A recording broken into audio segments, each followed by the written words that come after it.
නිෂ්පාදනය වෙලා තියෙන්නේ ගොඩක් වෙලාවට නිෂ්පාදනය වෙලා තියෙන්නේ සමාජ විද්‍යාව පැත්තෙන්, එහෙම නැත්නම් ඩෙමෝග්‍රැෆි වගේ විෂයක් පැත්තෙන්, අනිත් පැත්තෙන් භූගෝලය වගේ විෂයක් පැත්තෙන් දැනුම් පද්ධතියක් තමයි තියෙන්නේ. ඒතර දැන් මට උවමනා වුණේ අර සංක්‍රමණික සුරක්ෂිතතාවයේ පිළිබඳ පරිකල්පනයන් බලන නිසා මට එකම විශේෂඥයන් ඔක්කොගේම ටිකක් සංසරණය කරන්න සිද්ධ වුණා සහ අර මං කලින් කිව්වා වගේ සංක්‍රමණිකයන් ගැන දැනුම ගොඩක් බටහිර මූලික දැනුම් පද්ධතිය කියන ඒ පක්ෂපාතීත්වය යම් කිසි විදිහකට අභිබවගන්න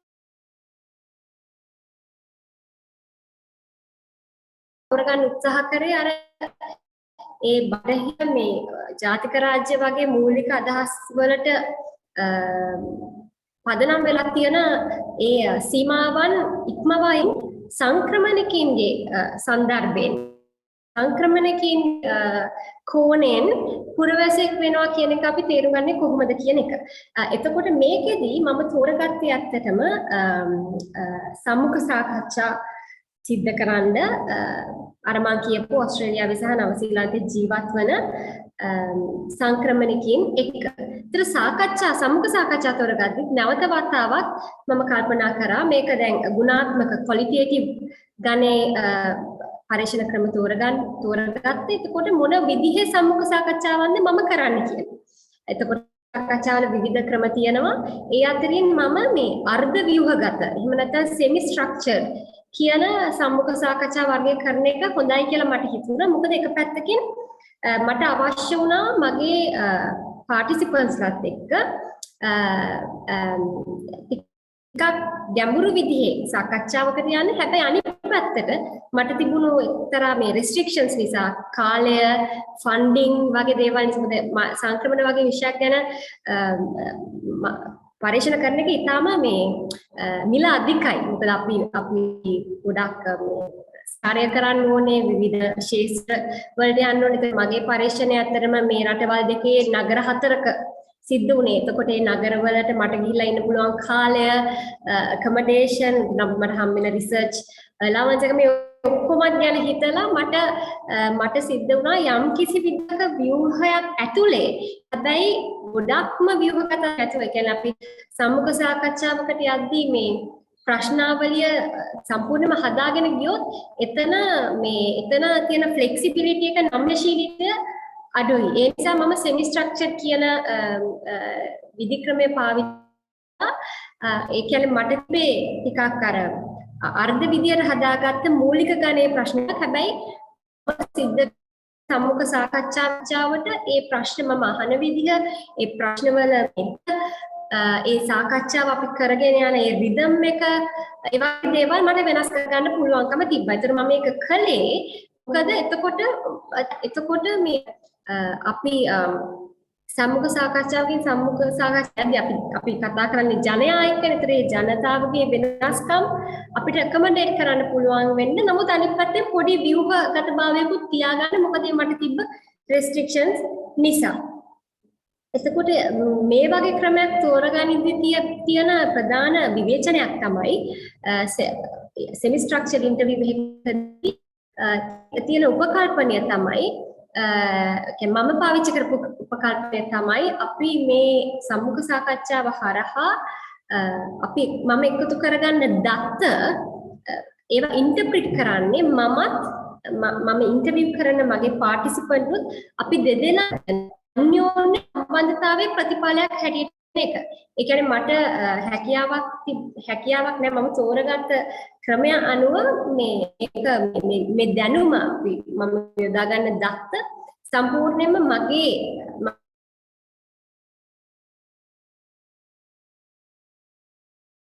පුණ්‍යම වියුක්තයි කියලා මට ඒක කරන්න බැහැ. මම තෝරගත්ත මම හිතුවේ හැමතිස්සෙම මම බිලීව් කරන්නේ මම දැන් පරීක්ෂණ ක්‍රම තෝරගද්දී අපිට අමතක කරන්න බෑ ඒවා අපෙන් වියුක්තව කරන්න පුළුවන් කියලා ඇතම් ට්‍රැඩිෂන්ස් වලින් ඇතම් පැරඩයිම් වලින් හිතනවා.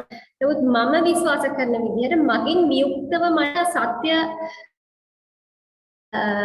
තේරුම් ගන්න බෑ මගෙත් යම් කිසි ඒ මියුචුවල් අන්‍යෝන්‍ය සම්බන්ධතාවයක් තමයි ඒ දැනුම නිෂ්පාදනය ඒ දැනුම අර්ථකථනය කරගන්න කියන්නේ. එතකොට මමත් ඒ මගේ පාටිසිපන්ට්ත් අපි දෙදෙනා මේ සාකච්ඡාව මම කරන්නේ ඒ මගේ පාටිසිපන්ට් කරලා ලබා ගන්න උනාට ඒ ලබා ගැනීම මම අර්ථකථනයක් නේ ඒක මම දකින විදිහත් එක්ක කියන එක කියන මේ මියුචුවල් රිලේෂන්ෂිප් එක තිබ්බා. නමුත් දැන් මේකට තියෙන විවේචනයක් තමයි මෙතෙන්දී අර අපේ පාටිසිපන්ට් කියන අපිට කියන දත්ත එහෙම නැත්නම් අපිට දෙන උත්තර ටික එහෙම නැත්නම් ඔහුගේ අදහස් අපි තේරුම් ගන්න අපේ නිසා මේක පරීක්ෂකයාගේ පක්ෂපාතීත්වය මේ දත්තවල තියෙනවා කියන විවේචනය.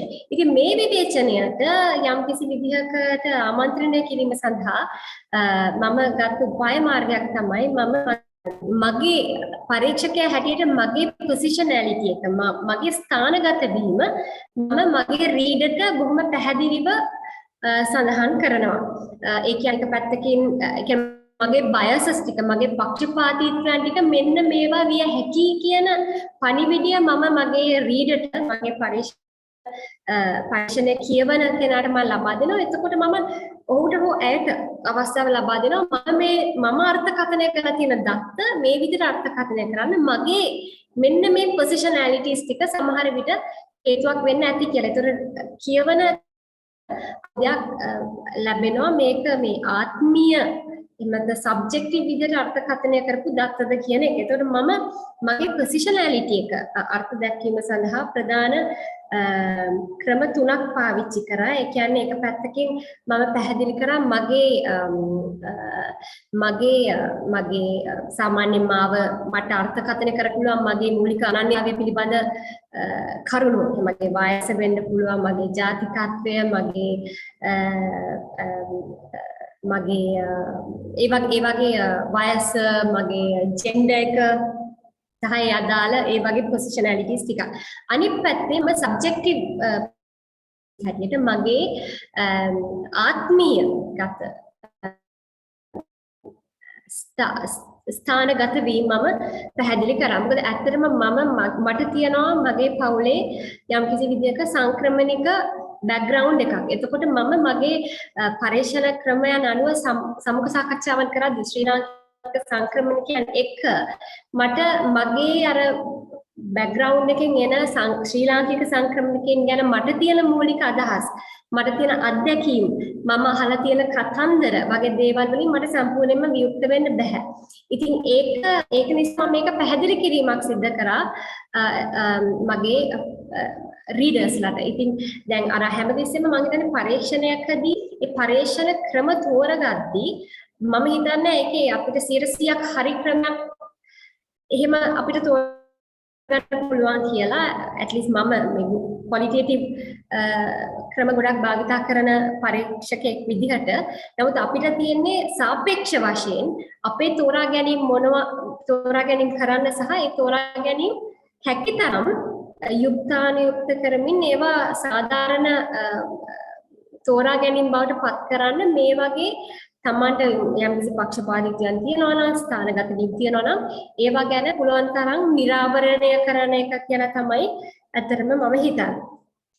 ඊට පස්සේ දැන් අනිත් පැත්තෙන් මගේ පරීක්ෂණය සිද්ධ කරද්දී මට විශේෂයෙන්ම අවශ්‍ය වෙච්ච දේ තමයි මම කොහොමද මේ දැන් මම කියන්නේ නවසීලන්තයේ සහ ඕස්ට්‍රේලියාවේ ජීවත් වෙන ශ්‍රී ලාංකික සංක්‍රමණිකයින් ගැන. එතකොට කොහොමද මට පුළුවන්ද ඒ අර මම කියන ප්‍රජාව බොහොම විසිරුණු බොහොම විවිධත්වයෙන් පිරුණු ප්‍රජාවක් ගැන තමයි මම කතා කරන්නේ. ඒතර මම කොහොමද මම කරන සම්මුඛ සාකච්ඡාවන් කිහිපෙන් ඒ කියන්නේ මම 50ක් සම්මුඛ සාකච්ඡාවන් කරා. ඒතර ඒ නම්බර් එක තෝරගන්නදී ගොඩාක් කල්පනා කරලා ගොඩක් ලිටරේචර් කියවලා කොහොමද ඇයි මම 50ක් තෝරගන්නේ කියලා ගැන ඒකට මම මෙන්න නමුත් කොහොමද මේ පාටිසිපන්ට්ස්ලා මම තෝරගන්නේ අර කියපු විවිධත්වයෙන් යුතු. දැන් අපි දන්නවා ශ්‍රී ලාංකික සංක්‍රමණය කිව්වම ජාතිකත්වය අතින් සහ ඔවුන් සංක්‍රමණය වෙලා තියෙන හේතු අනුව තමන්ගේ මව් රටත් සත්කාරක රාජ්‍යයන් අතර තියෙන සම්බන්ධතා අනුව මේ වගේ හේතු ගණනාවක් නිසා ඔවුන් ඉතාම විවිධත්වයෙන් යුක්ත ප්‍රජාවක් ගැන තමයි මම කතා කරන්නේ. ඒතර කොහොමද මම ඔවුන්ව සාධාරණීකරණය කරන්න මට පුළුවන් ද යම්කිසි නියෝජිත සාම්පල් එකක් තෝරගන්න කියන ප්‍රශ්නය. එතකොට අනිත් පැත්තට මම කල්පනා කරා මට ඇත්තම එහෙම කරන්න බෑ. දැන් මේක මම මේ කතාවක් කියන්න ඕනේ. මගේ පරීක්ෂණය කරද්දී මට පරීක්ෂණ ක්‍රම පිළිබඳව තිබ්බ මම තේරුම් ගත්ත දේ තමයි මගේ පරීක්ෂණය ගොඩාක් විවිධ විෂය ශාස්ත්‍රات එක්ක ඕවර්ලැප් වෙන විෂය ශාස්ත්‍රයක්. මොකද මයිග්‍රේෂන් කියන්නේ සංක්‍රමණය කියන්නේ අර මම කලින් කිව්වා වගේ එක පැත්තකින් භූගෝලය වගේ විෂයකින් සංක්‍රමණය ගැන කතා කරනවා. අනිත් පැත්තෙන් නීතිය කියන ශාස්ත්‍රීය සංක්‍රමණ ගැන තවත් කෝණයකින් බලනවා. සමාජ විද්‍යාව කියන විෂය එහෙම නැත්නම් ඇන්ත්‍රොපොලොජි වගේ සබ්ජෙක්ට් එකක් සංක්‍රමණයේ තියෙන තවත් මානයන් පිළිබඳව කතා බහ කරනවා. දේශපාලන විද්‍යාව තවත් විදිහකට කතා කරනවා. සිකියුරිටි ස්ටඩීස් වගේ එකක් තවත් විදිහකට සංක්‍රමණය ගැන. හරි නේද? ඒ ගාන හරි ඇතිනේ. රයිට් අපි ඊළඟ ගානට යමු. 4න් 3ට තුල්ලියව සමා වෙන්න මයික් එක අන්මියුට් කරගත්තා නම් හොඳයි අපිට බාධා වෙනවා. හරි ડોක්ටර් පවිත්‍රා. එතකොට සංක්‍රමණය කියන මේ විෂය ශාස්ත්‍රයේ අර මම කරපු පරීක්ෂණය ගැන මට අර නිෂ්පාදනය වෙලා තිබ්බ දැනුම ගොඩක් වෙලාවට මේ වගේ විවිධ විෂයන් වලට අදාළ පරීක්ෂණ ක්‍රම වලින් තමයි නිෂ්පාදනය වෙලා තිබෙන්නේ. එතකොට මම පරීක්ෂකයෙක් විදිහට මම මොන වගේ ක්‍රමද තෝරගන්න කියන ඒක ගොඩක් නැවත වතාවක් ඉන්ෆ්ලුවන්ස් වෙනවා අර දැනුම නිෂ්පාදනය වෙලා තිබෙන ක්‍රම අනුව සහ විවිධ මම තේරුම් ගත්ත දෙයක් තමයි අපිට ඒ පිළිබඳව සාකච්ඡා කරන්න පුළුවන්. ඒ පිළිබඳව තියෙන අනිත් අදහස් ගැන ඉදිරියේදී ගොඩක් වෙලාවට පරීක්ෂණ ක්‍රම පිළිබඳ අදහස් විවිධ විෂය ශාස්ත්‍රයන් වලට මූලික අනන්‍ය වෙච්ච අදහස් තියෙනවා. ඒ කියන්නේ සමහර සමාජ විද්‍යාවන් තියෙනවා ඒවා ගොඩක් වෙලාවට ඉතාම ගුණාත්මක ක්වලිටේටිව් ක්‍රම භාවිතා කරනවා. ඒ වෙනුත් දැන් ඇන්ත්‍රොපොලොජි වගේ විෂයක් ගත්තොත් ගොඩක් වෙලාවට මේ තවත් ගැඹුරට ගිහිල්ලා මේ එත්නෝග්‍රැෆික් ස්ටඩීස් වගේ ඒ වගේ ක්‍රම පාවිච්චි කරනවා.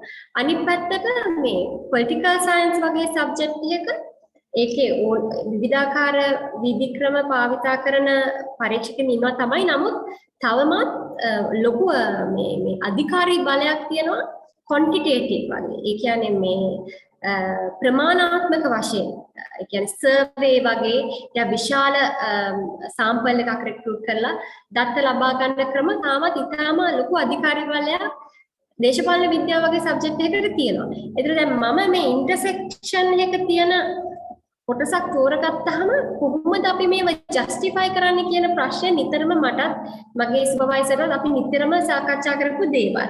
ඉතින් නමුත් මට අවශ්‍ය මගේ ඔබ්ජෙක්ටිව් එක උනේ අර ප්‍රතිපාදේ පිළිබඳව සංක්‍රමණිකගේ කෝණයෙන් බලන්න. නිසා මම ඒකට සම්මුඛ සාකච්ඡා කියන ක්‍රමය තමයි මට ඒ වෙලාවේ මගේ තිබ්බ තත්ත්වයන් එක්ක වඩා සුදුසුම ක්‍රමය හැටියට මම තේරුම් ගත්තා. ඒතකොට ඒකේනොත් මම නිෂ්පාදනය කරන දැනුම සුජාතකරණය වෙන්නේ ඉතාම හොඳ සාම්පල් එකක් තෝරගත්තොත්. ඒතර ඒ සාම්පල් එක තෝරගද්දී නැවතත් ඒක ඉතාම අභියෝගාත්මක කාරණාවක්. මම තේරුම් ගත්ත දේ තමයි අතන මට මේක මේ සාමාන්‍යකරණය කරන්න, ජෙනරලයිස් කරන්න. මම නිෂ්පාදනය කරන දැනුම මේ 60 දෙනෙක් 50 දෙනෙක්ගේ වගේ ගන්න ඉන්ටර්වියුස් වලින් මුළු මේ නවසීලන්තේ සහ ඕස්ට්‍රේලියාවේ ඉන්න ඔක්කොම ශ්‍රී ලාංකික සංක්‍රමණකින් පුරවැසිපාදයක් කියලා හිතන්නේ මෙන්න මේකයි කියලා ජෙනරලයිස් කරන එක ඉතාම අපහසු කාර්යයක්. ඉතින් නම් ඒවා ගැන ලොකු ඩිබේට්ස් තියෙනවා. ඒක සාමාන්‍යකරණය කරන්න අවශ්‍යයිද නැද්ද? විශේෂයෙන්ම සංක්‍රමණය වගේ විෂයක ස්ටැටිස්ටික්ස් වලින් තමයි කතන්දර කියන්නේ. අපි දැන් සංක්‍රමණිකය ගැන අපි කතා කරන්නේ මේ රටේ මෙච්චර ජනගහනයක් ඉන්නවා. ඒගොල්ලෝගේ බලපෑම මෙන්න මෙච්චරක්. ඒගොල්ලෝ සමස්ත ජනගහනයෙන් ඒගොල්ලෝගේ පර්සන්ටේජ් එක මෙච්චරක්. ඒතර ඒවා තියෙන ඉන්ඩිවිජුවල් නැරටිව්ස් ගැන කතා කරන්නේ අද ගොඩක් වෙලාවට මේ ඒ වගේන උනන්දුවක් දක්වන පාත්‍රයක් විශේෂයෙන්ම බටහිර රටවල් සහ ඒ රාජ්‍ය පාත්‍රයින් කල්පනා කරන්නේ ඇයි මේ අපි ඉන්ඩිවිජුවල් ස්ටෝරීස් අයි අපි දැනගන්නේ අපිට ඒව නෙමෙයි දැනගන්න අපිට ඕනේ මේ අදාළ ප්‍රජාව කොහොමද ඉන්ටග්‍රේට් වෙන්නේ අපිත් එක්ක මොනවද ඒගොල්ලන්ට තියෙන පොදු ප්‍රශ්න වගේ ටිකක් අර මේ ජෙනරලයිස් වෙච්ච පික්චර් එකක් තමයි අවශ්‍ය වෙන්නේ. එතකොට අපි කරන පරීක්ෂණය කරන ශාස්ත්‍රයත් එක්ක අපි කරන තෝරගන්න විධික්‍රම පිළිබඳව අපිට සෑහෙන විවිධ අභියෝග තියෙනවා. ඒවා බොහොම සාපේක්ෂ තෝරා ගැනීම. දැන් මම මගේ සාම්පලින් එක, ඒ කියන්නේ මගේ සාම්පල් එක තෝරගත්තේ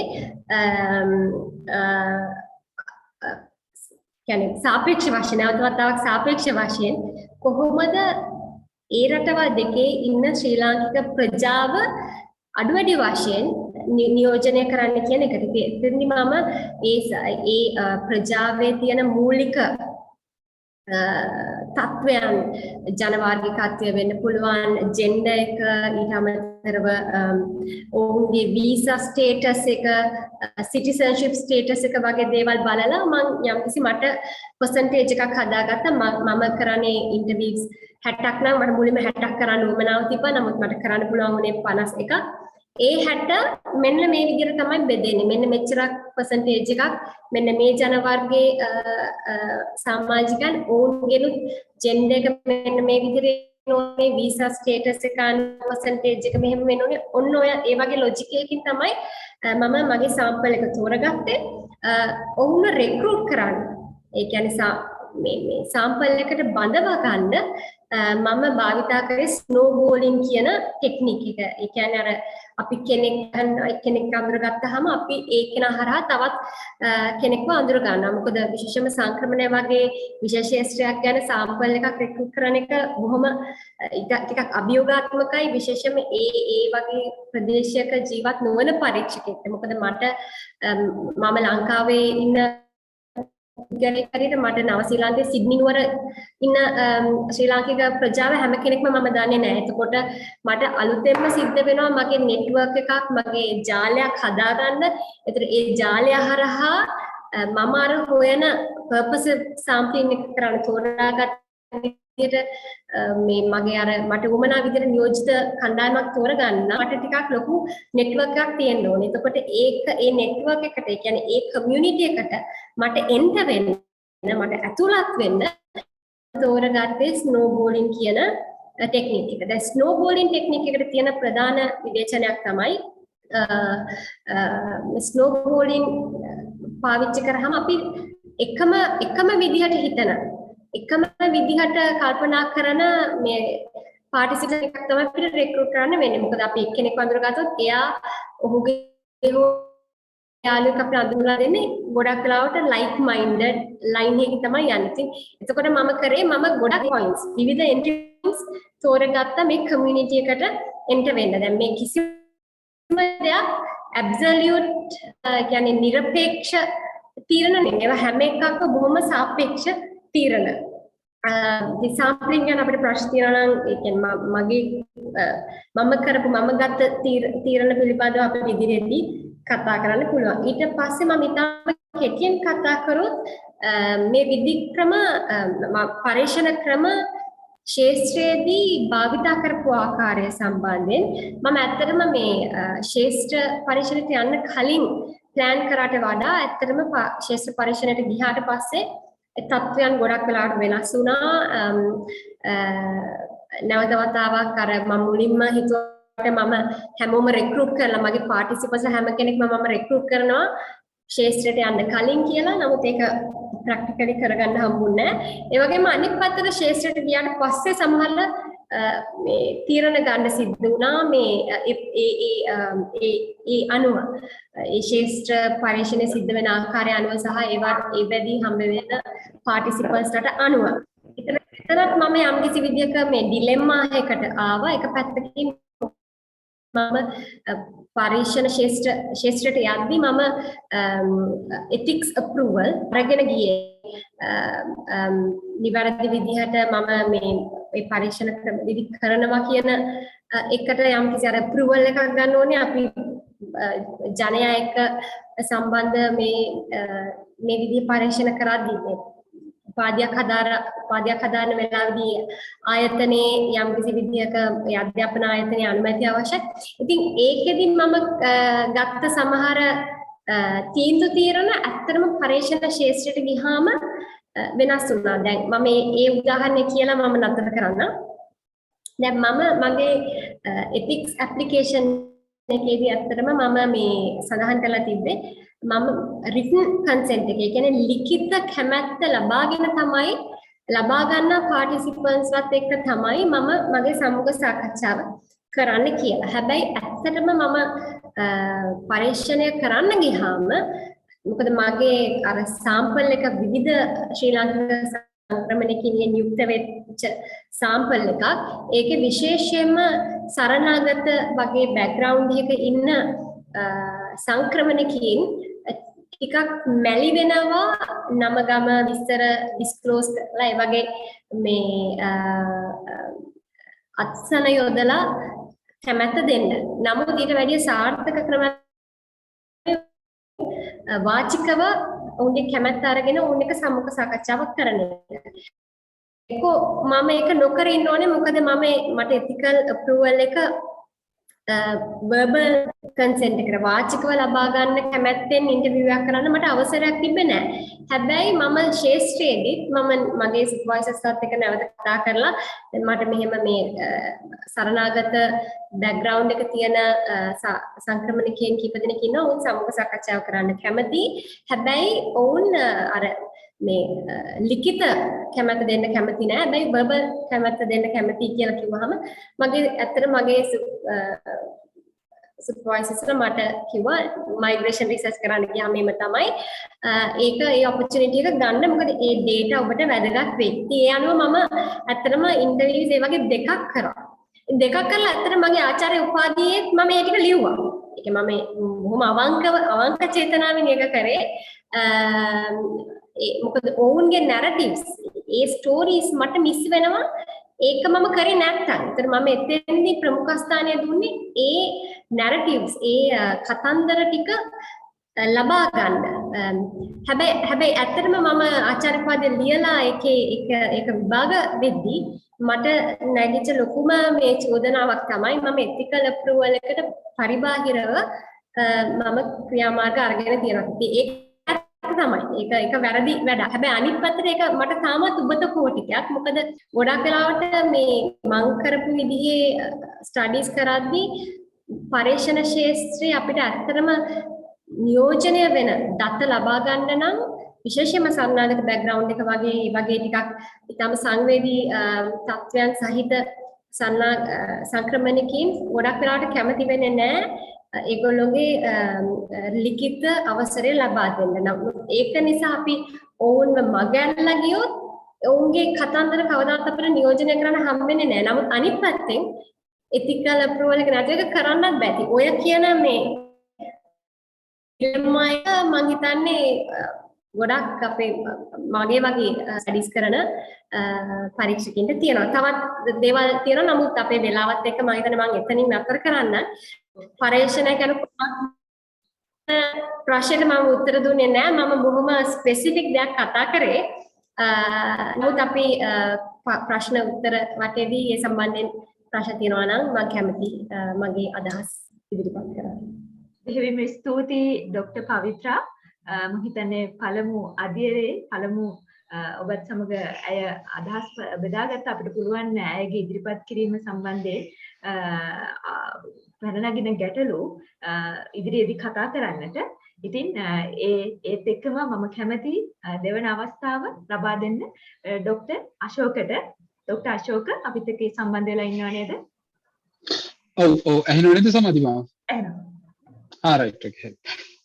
ඊට මේ සියලු දෙනාට මතක් කරන්න ඕනේ එක දෙයක් පවිත්‍රත් මතක් කරා මේ මහාචාර්ය ජයදේව උයන්ගොඩයන්ට මේ වෙලාවේ පවර් කට් එකක් තියෙනවා. එතුමා හවස කතා කරලා කිව්වා අපි මොකද කරන්නේ මේ මේක අපි පෝස්ට්පෝන් කරනවද නැත්නම් මොකද කරන්නේ කියලා. ඊට පස්සේ මම යෝජනා කරා මේක අපි මේ කරමු. අපි මමත් ડોક્ટર පවිත්‍රත් අපි යම් අදහසක් දක්වමු. මොකද අපි දැන් මේ මෙසේජ් එක හම්බෙච්ච හැමෝටම අපිට මේ මෙසේජ් එක ගෙනියන්න බැරි නිසා යම් අදහස් ටිකක් අපි ෂෙයා කරගෙන මම හිතන්නේ මෙතන අතිබහුතරයක් ඇවිල්ලා තියෙන්නේ මහාචාර්ය උයන්ගොඩයන් නිසා. ඒ මහාචාර්ය උයන්ගොඩයන්ගේ අදහස් දැනගැනීමේ පරමාර්ථයෙන් තමයි අතිබහුතරයක් ඇවිල්ලා ඇත්තේ. නමුත් එතුමා සමග අපි ඊළඟ දවසක ආයෙත් සැලසුම් කරනවා වැඩසටහනක් කරන්න. ඒ අතරේ අපි කතා බහ කරනවා සහ අපේ පරිශන අත්දැකීම් මෙහිදී සාකච්ඡා කරන්න තමයි තීරණය කළේ. එතකොට මෙතෙන්දී ડોક્ટર පවිත්‍රා සඳහන් කර එතුමියගේ ආචාර්ය උපාධිය පාදක කරගැනීමෙන් එතුමිය අදහස් මාලාවක් ඉදිරිපත් කළා. කොහොමද පර්යේෂණයකට ක්‍රමවේදයක් තෝරගන්නේ සහ පර්යේෂණයක සාම්ප්ලින් කරන්නේ සහ ඒ වගේ කරුණු රාශියක් සම්බන්ධයෙන් විශේෂයෙන් පර්යේෂණයක අපේ ඔතෙන්ටිසිටි එක පවත්වාගෙන යාම ආදී කරුණු. ඇය සිදු කළ පර්යේෂණය සහ මගේ ආචාර්ය උපාධියට කළ පර්යේෂණය අතර සෑහෙන වෙනස්කම් තියෙනවා. විශේෂයෙන් මම කරේ දර්ශනය කියන විෂය සම්බන්ධයෙන්. එතකොට ඒ වගේ මම කල්පනා කළේ කතා කරන්න මම මහාචාර්ය උයන්ගොඩයන් එක්ක සාකච්ඡා කළේ. මම කල්පනා කළේ කතා කරන්න කොහොමද මේ වගේ හියුමැනිටිස් වලට අයිති වෙන පර්යේෂණයක අදාළව අපි කොහොමද ක්‍රමවේදය ක්‍රියාත්මක කරන්නේ, පර්යේෂණ ක්‍රමවේදය සකස් කරගන්නේ කොහොමද කියන එක. එතකොට දැන් විශේෂයෙන් දර්ශනය වගේ විෂයක අත් වශයෙන්ම සංඛ්‍යාත් එක්ක නෙමෙයි ගනුදෙනුව කරන්නේ. එතකොට දැන් ඇත්තටම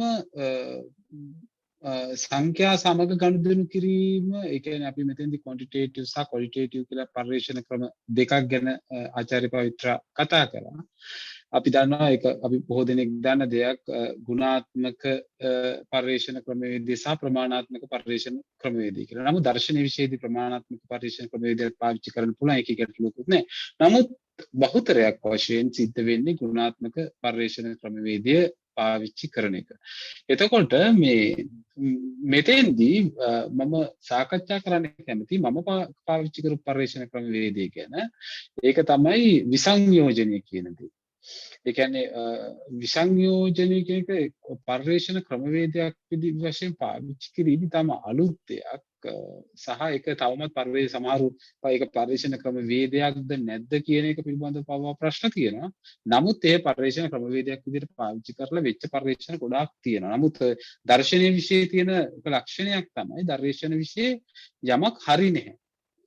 ඒ දර්ශන විෂය විතරක් නෙමෙයි, දර්ශනය ඇසුරෙන් අනික් හැමසියම්ශය මැස්සේ හැදෙන්නේ. ඒ කියන්නේ අපි ඔක ડોක්ටර් ඔෆ් ෆිලොසොෆි කියලා අපි ආචාර්ය උපාධිය ලබා දෙන්නේ, දර්ශන සූරී කියලා ආචාර්ය උපාධිය ලබා දෙන්නේ ඒ විෂයට අදාළ හැම විෂයකටම අදාළ දර්ශනයක් තියෙනවා. දැන් ආචාර්ය පවිත්‍රාට දර්ශන ශූරී උපාධිය ලබා දෙන්නේ ඇයගේ අන්තර්ජාතික සම්බන්ධතා කියන විෂයට අදාළව ඇය සිද්ධ කරලා තියෙනවා දාර්ශනික අර්ථ දැක්වීමක්.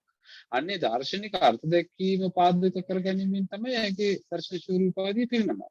අන්න ඒ වගේ මේ අපි වෛද්‍ය විද්‍යාව ගත්තොත් වෛද්‍ය විද්‍යාව තුළ තියෙනවා දර්ශනය කියන විෂය. එතකොට ඒ මොකද ඒ කියන්නේ වෛද්‍ය විද්‍යාවේ සංකල්ප ප්‍රශ්න කරන අවස්ථාව තමයි ආචාර්ය උපාධිය කියලා කියන්නේ. ඊළඟට අපි ඉංජිනේරු විද්‍යාවේ සංකල්ප ප්‍රශ්න කරන, දාර්ශනික පදනම් ප්‍රශ්න කරන අවස්ථාව තමයි ආචාර්ය උපාධිය කියලා කියන්නේ. දර්ශන ශූරී උපාධිය. එතකොට දර්ශන ශූරී උපාධිය සියලු විෂයන් වලට අදාළ දර්ශනය අවසානයේ සියලු විෂයන් වල තියෙන දාර්ශනික සංකල්ප පරීක්ෂා කිරීම තමයි අවසාන වශයෙන් දර්ශනය විෂය ඇතුළේදී සිද්ධ වෙන්නේ. දැන් මෙතනදී ඊටාම පැහැදිලිව අපි දැන් ওই දර්ශනය වගේ විෂයකට අදාළව පර්යේෂණ ක්‍රමවේද කොහොමද තෝරාගන්නේ කියන කාරණයට එනකොට මම තෝරාගත් පර්යේෂණ ක්‍රමවේදය කියන යම් පැහැදිලි කිරීමක් කරන්නම්. විසංයෝජනය කියන එක විසංයෝජනය කියන දර්ශනික ක්‍රමවේදය ඒක ඇත්තටම ක්‍රමවේදයක්ද කියන එකත් ප්‍රශ්නයක් තියෙනවා. ඒ කියන්නේ ඒක ඩිකන්ස්ට්‍රක්ෂන් එක ඉතාම දැන් ජනප්‍රිය බටහිර ලෝකේ ලංකාවේ ඇතුළේ යම් ආකාරයකට යම් පිරිසක් ඒක ජනප්‍රිය කළා යම් කාලයක් තිස්සේ. ඒ කියන්නේ විසංයෝජනය පිළිබඳ අදහස ලංකාවේ ඇතුළේ ආවා සෑහෙන කාලයක සිට. නමුත් මම දන්නේ විසංයෝජනයේ කොයිතරම් දුරට උපාධි නිබන්ධන සඳහා යොදාගෙන තියෙනවාද කියලා මම උපාධි නිබන්ධන දෙක තුනක් අධීක්ෂණය කරලා තියෙන සුපර්විෂන් සුපර්වයිස් කරලා තියෙනවා. ඒ වැඩි දෙක තුනක් මම කෙරුවා අන්ඩර් ග්‍රැජුවේට් උපාධි දෙක තුනක්. ඊට අමතරව මම දන්නේ නැහැ විසංයෝජනය කොයිතාක් දුරකට පරිශ්‍රණ ක්‍රමවේදයක් විදිහට ලංකාවේ පාවිච්චි කළාද කියලා. නමුත් ඔක විශාල වශයෙන් ඔබ අන්තර්ජාලයට ගිහලා Google කරලා බැලුවොත් ඒක පේනවා. විසංයෝජනය කියන අතර ක්‍රම මම කියන්නේ ඒකයි ක්‍රමවේදයක්ද නැද්ද කියන එක පිළිබඳ ප්‍රශ්න එන්නේ කියලා. විසංයෝජනය ඩිකන්ස්ට්‍රක්ෂන් කියන එක අතරම ජර්මන් දාර්ශනිකයෙකු වන ෂක් ඩෙරිඩාගේ ඉස්සරහ කැලේ ප්‍රොනවුන්ස් කරන එක පිළිබඳව ප්‍රශ්න තියෙනවා ලංකාවෙත් ඒක ප්‍රශ්න තියෙනවා. ඒ කියන්නේ ඒ සමහරු ජැක් කියලා ප්‍රොනවුන්ස් කරනවා ඉංග්‍රීසි භාෂාවට අනුව ඇංග්ලිකන් ශබ්දයට අනුව සමහරු ශාක් කියලා ප්‍රොනවුන්ස් කරනවා. නමුත් ශාක් කියලා තමයි මම හිතන්නේ ප්‍රංශ උච්චාරණය වෙන්නේ ශාක් ඩෙරිඩා. ඩෙරිඩා ඉදිරිපත් කරන විසංයෝජනය ඇතුළේ සිද්ධ වෙන්නේ මූලික වශයෙන් අපි අභ්‍යන්තර ඝට්ටනයන් ඕනෑම පටිතයක පටිතයක් කියන්නේ කුමක්ද කියන එක කෙනෙකුට ප්‍රශ්නයක් වෙන්න පුළුවන්. පටිතයක් අපි ඉංග්‍රීසියෙන් කියන ටෙක්ස්ට් එකක් කියලා. ටෙක්ස්ට් එකක් කියන එකට ඕන එකක් වෙන්න පුළුවන්.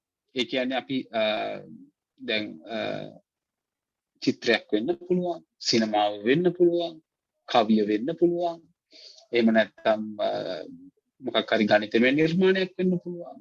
එහෙම නැත්නම් අපි ගෘහ නිර්මාණයක් වෙන්න පුළුවන්, ගෙයක් වෙන්න පුළුවන්, වාහන පෙරක් වෙන්න පුළුවන්. මේ සියලු දේ අපි පටිතයන් විදිහට ගන්න පුළුවන්, ටෙක්ස්ට් එකක් විදිහට ගන්න පුළුවන්.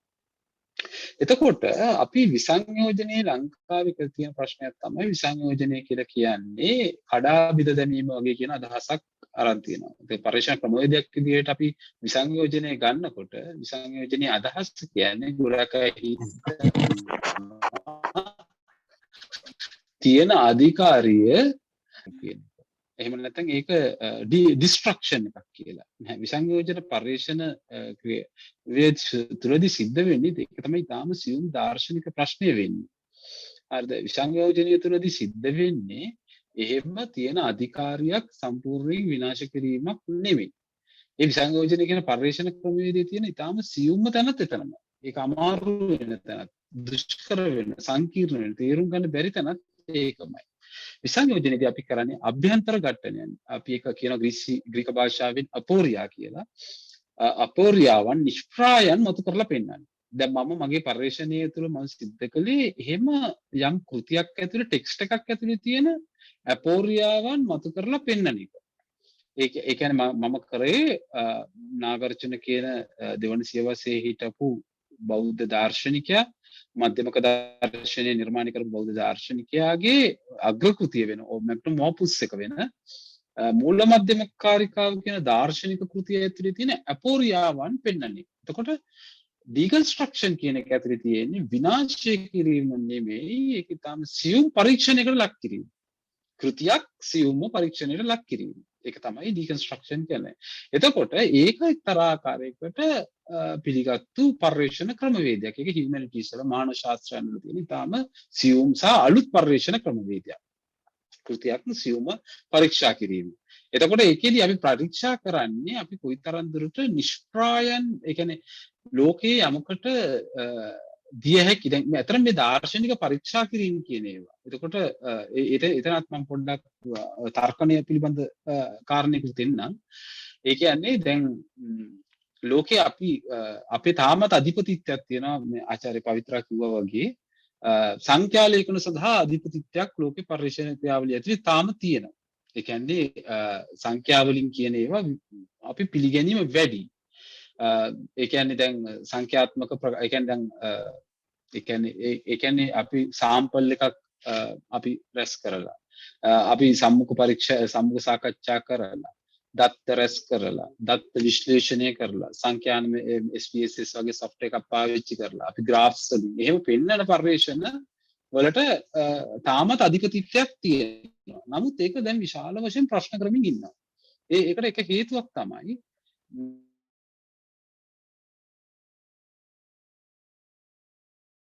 දැන් විසංයෝජනය වගේ දේවල් වලදීත් වෙන්නේ ඒක. දැන් ඇත්තටම ඕක ප්‍රශ්න ලෝකේ බිහි වෙච්ච ප්‍රධානම දාර්ශනිකයෝ, ප්‍රධානතම ඇන්ත්‍රොපොලොජිස්ට්ලා, ප්‍රධානතම මානව විද්‍යාඥයෝ, ප්‍රධානතම සමාජ විද්‍යාඥයෝ, ප්‍රධානතම දේශපාලන විද්‍යාඥයෝ, ඒගොල්ලෝ සියලු දෙනා මේ සංඛ්‍යාත්මක මේ අර්ථකථනයන් පිළිබඳ ප්‍රශ්නේ මතු කරලා තියෙනවා.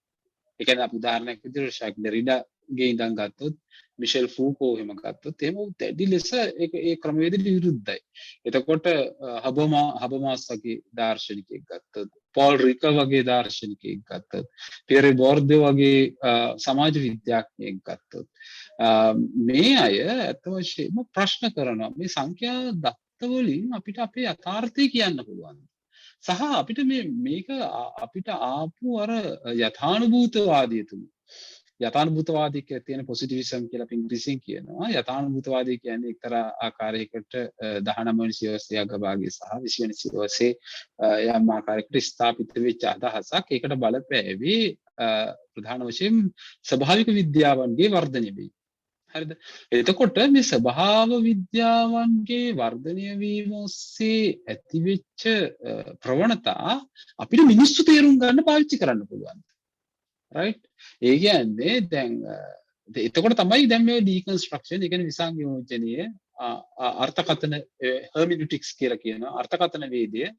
ඊට පස්සේ තව එකක් තියෙනවා ෆිනොමිනොලොජි කියලා, ප්‍රපංච වේදය. මෙන්න මේ වගේ දාර්ශනික ප්‍රවණතා සහ මේ පරිශන ක්‍රමවේද වැදගත් යන්නේ ඒකයි. right? ඒ කියන්නේ මිනිස්සුන්ව තේරුම් ගැනීම සඳහා මිනිසුන්ගේ ක්‍රියාව තේරුම් ගැනීම සහ ලෝකයේ තේරුම් ගැනීම කියන එක අපිට ඉලක්කම් වලින් සහ සංඛ්‍යා ලේඛන වලින් සහ විද්‍යාත්මක ක්‍රමවේදයන් වලින් කරන්න පුළුවන්.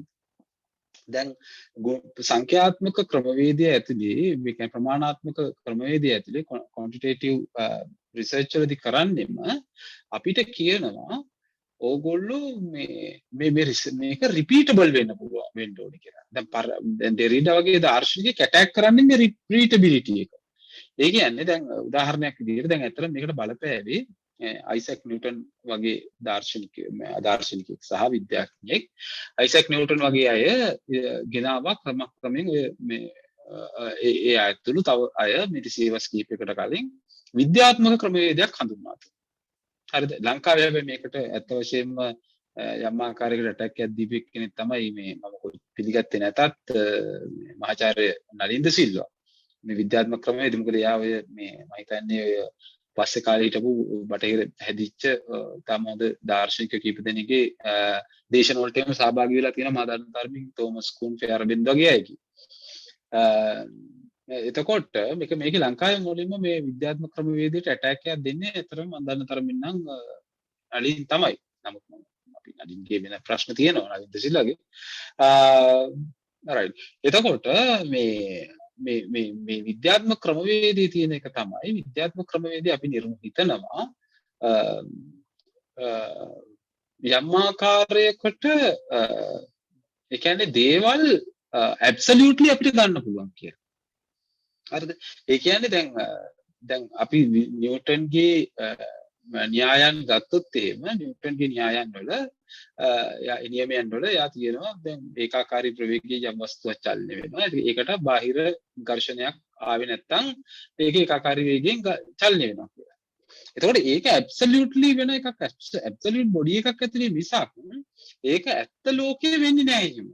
ඒ කියන්නේ ඝර්ෂණයේ බිඳුව වෙන තැනක්වත් කොහෙවත් ලෝකේ නැහැ මේවා. හරිද? එතකොට ඒ කරන්නේ යා හිතන්නේ ඒක ඇබ්සලියුට්ලි මෙහෙම වුණොත් මෙහෙමයි කියලා. හරිද? එතකොට ඒ විදිහට අපි ලෝකයටත් මිනිස්සුන්ට ජෙනරලයිසේෂන්ස් කරනවා ඇබ්සලියුට්ලි මෙහෙමයි. ඒ කියන්නේ අපි ඊළඟට අපි ඊළඟට කරන වැරදි වැඩක් තමයි මේ ප්‍රමාණාත්මක පරීක්ෂණ ක්‍රමයේ විද්‍යාන වලදී ඉන්ඩක්ටිව් රීසනින් ගන්න. රයිට්? ඒක වැරද්දක්ද නැද්ද කියලා මම දන්නේ නැහැ. නමුත් ඒකේ ප්‍රශ්නයක් තියෙනවා. හරිද? එතකොට දැන් ලෝක අධිපති එකක් විදිහට පරීක්ෂණ වල දින එකක් ඒ ඉන්ඩක්ටිව් රීසනින් වල ඉන්ඩක්ටිව් රීසන් කියලා කියන්නේ ලෝකයේ අපි තියෙන සාම්පල් එකක් දිහා බලලා අපි සාම්පල් එකක් ගන්නවා ඒකෙන් ජෙනරලයිසේෂන් තියරි එකක් ඩෙවලොප් කරනවා. ඒ කියන්නේ දැන් අපි යම් ආකාරයකට සාම්පල් එකක් රැස් කරනවා. ජනප්‍රිය උදාහරණයක් මම කියන්නම්. කොක්කු අපි තුමු කපුටෝ කළු පාටයි කියලා. හරිද? අපි කපුටෝ සාම්පල් එකක් හැමතැනම ගන්නවා.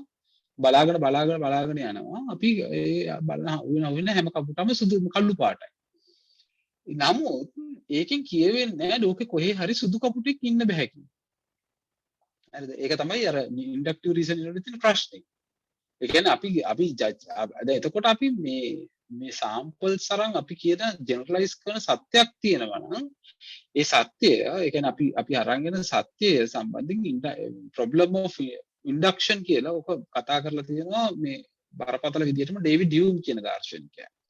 ඒ කියන්නේ මේ අපේ ඉන්ඩක්ෂන් වල ප්‍රශ්නයක් තියෙනවා. අපි ලෝකේ වැඩ කරන්නේ යම් ආකාරයකට ඉන්ඩක්ෂන් එක. ඒ කියන්නේ අපි ලෝකයේ දැන් ওই විද්‍යාත්මක න්‍යායන් හැදෙන්නෙම අර වගේ අපි දේවල් ඔබ්සර්ව් කරනවා. ඒකට අනුව පැටර්න් එකක් නිර්මාණය කරනවා. නිව්ටන් කලේ මේ බෝලයක් මේ කොහෙට හරි යන විදිය බලාගෙන ඉඳලා එයා පැටර්න් එකක් නිර්මාණය කරනවා. හැබැයි ඩේවිඩ් හ්යුම් කියන දාර්ශනිකයා පෙන්වනවා මේ පැටර්න් කියන්නේ අපේ මනසේ නිර්මාණය වෙන දෙයක්. ඒක ඊළඟට වෙන්න ඕනි කියලා එකක් නැහැ. ඒ කියන්නේ මේ ඩේවිඩ් හ්යුම් කියන කතා කාරණේ තමයි බිලියඩ් බෝල් එකක් ගිහිල්ලා එක බෝල් එකක් ගිහලා අනිත් බෝල් එකේ වැදිලා ඊළඟ බෝල් එක ඉස්සරහට යනවා කියන එක අපේ මනසේ තියෙන පැටර්න් එක. එහෙම වෙන්න ඕනි කියලා හිතන එක අපේ පැටර්න් එක. ඒ කියන්නේ එතනින් එහා ඒක එහෙම වෙනවම කියන ඊළඟ හැම බෝලයක්ම ගහුවාම ඊළඟ බෝලේ එහෙම ඉස්සරහට යෑම කියන එක. එහෙම නැත්නම් හෙට ඉර පායයි කියන එක පවා අපේ මනසේ තියෙන පැටර්න් එක. මිසක් අපේ මනස අපි මනසින් හදාගත්ත පැටර්න්ස් අනුව තමයි එතකොට මේවෙන් අපි කතා කරන්නේ ලෝකෙ පිළිබඳ ඇත්තද? එතකොට මේ අපි ඉන්ඩක්ටිව් රීසනින් වලින් අපි සාම්පල් සරල ලෝකයේ පිළිබඳ අපි ගන්න ජෙනරලයිසේෂන්ස් වලින් අපිට ලෝකෙ ගැන අත්‍තරම කතා කරන්න පුළුවන්. එතකොට විශේෂයෙන් අපි ලෝකේ මානව විද්‍යාවන් සම්බන්ධයෙන් කතා කරනවා. ඒ කියන්නේ අපේ හැඟීම් පිළිබඳ කතා කරනවා. අපේ ආත්මීය තත්ත්වයන් ගැන අපි කවි ගැන කතා කරනවා. අපි ආදරය ගැන කතා කරනවා. ප්‍රේමය ගැන කතා කරනවා. මනුෂ්‍යත්වය ගැන කතා කරනකොට අපිට මේ පරිශ්‍රණ ක්‍රමවේදත් එක්ක ගනුදෙනු කරන්න පුළුවන්. සහ අපේ ප්‍රපංචමය අත්දැකීම් පිළිබඳ කතා කරනකොට මේ පරිශ්‍රණත් එක්ක කතා ගනුදෙනු කරන්න පුළුවන්. ඔන්න ප්‍රශ්නේ 20 වෙනි සියවසේ දාර්ශනිකව බරපතල විදිහට අහනවා. එතකොට ඔකේ දැන් ප්‍රධාන වශයෙන් කාල් පොපර් කියන දාර්ශනිකයා හරි හොඳටම ඒක එයා කිව්වා මේක ප්‍රොබ්ලමට ෆෝල්සිෆයි කරන්න ඕනේ හැමතිස්සෙම. ඒ කියන්නේ ලෝකයේ තිබෙන විද්‍යාව කියන්නේ එයා කියන්න ගත්තා විද්‍යාව කියන්නේ තියෙන දේවල් අපි ජෙනරලයිස් කරගන්න එක නෙමෙයි තියෙන දේවල් ප්‍රශ්න කරන එක ෆෝල්සිෆයි කරන එක. ඒ කියන්නේ යම් විද්‍යාවකට ඒ කියන්නේ යම් ආකාරයකට තියෙන්න පුළුවන් යම් අදහසක්. හැබැයි ඒක හැමතිස්සෙම විවෘත වෙලා තියෙන වැරදි වීමට ෆෝල්සිෆයි වීමට අසත්‍යකරණය වීමට ඩක් වෙලා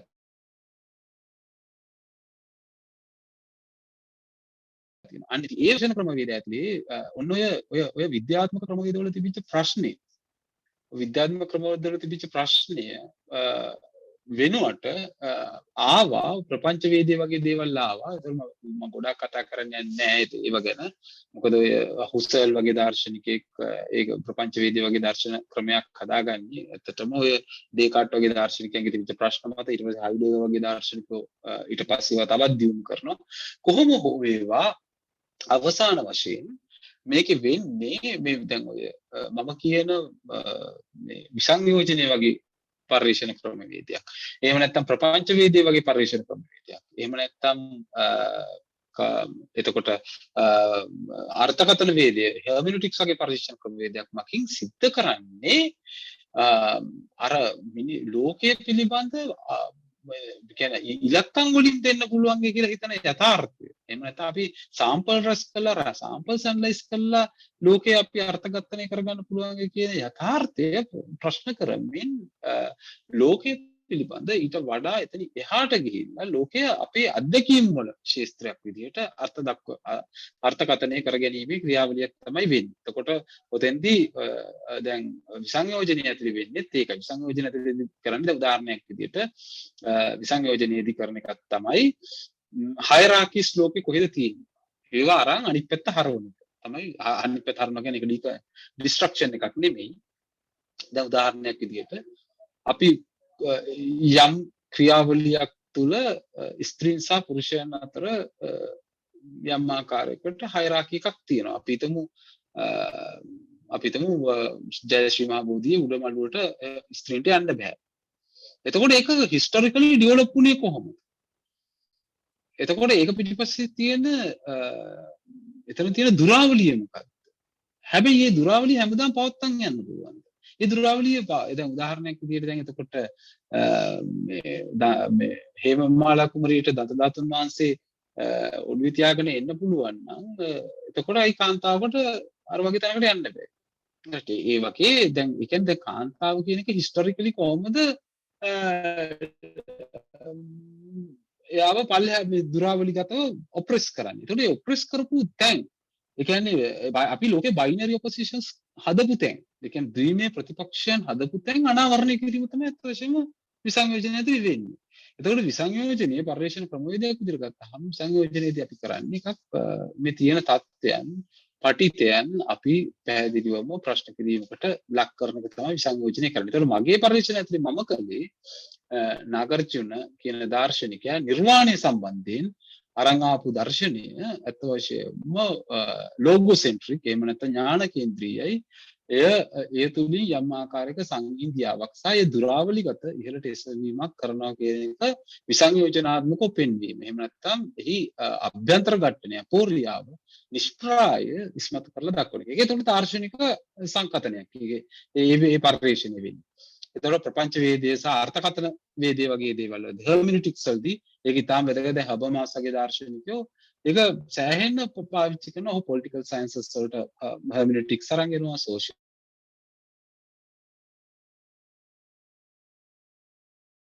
අපි අර්ථකථනත් එක්ක තමයි ලෝකේ පටන් ගන්න.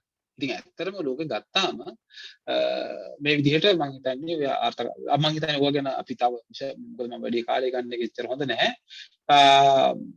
අපි සංවාදයත් එක්ක අපි ඊළඟ මේකෙදී මේ කතා කරමු.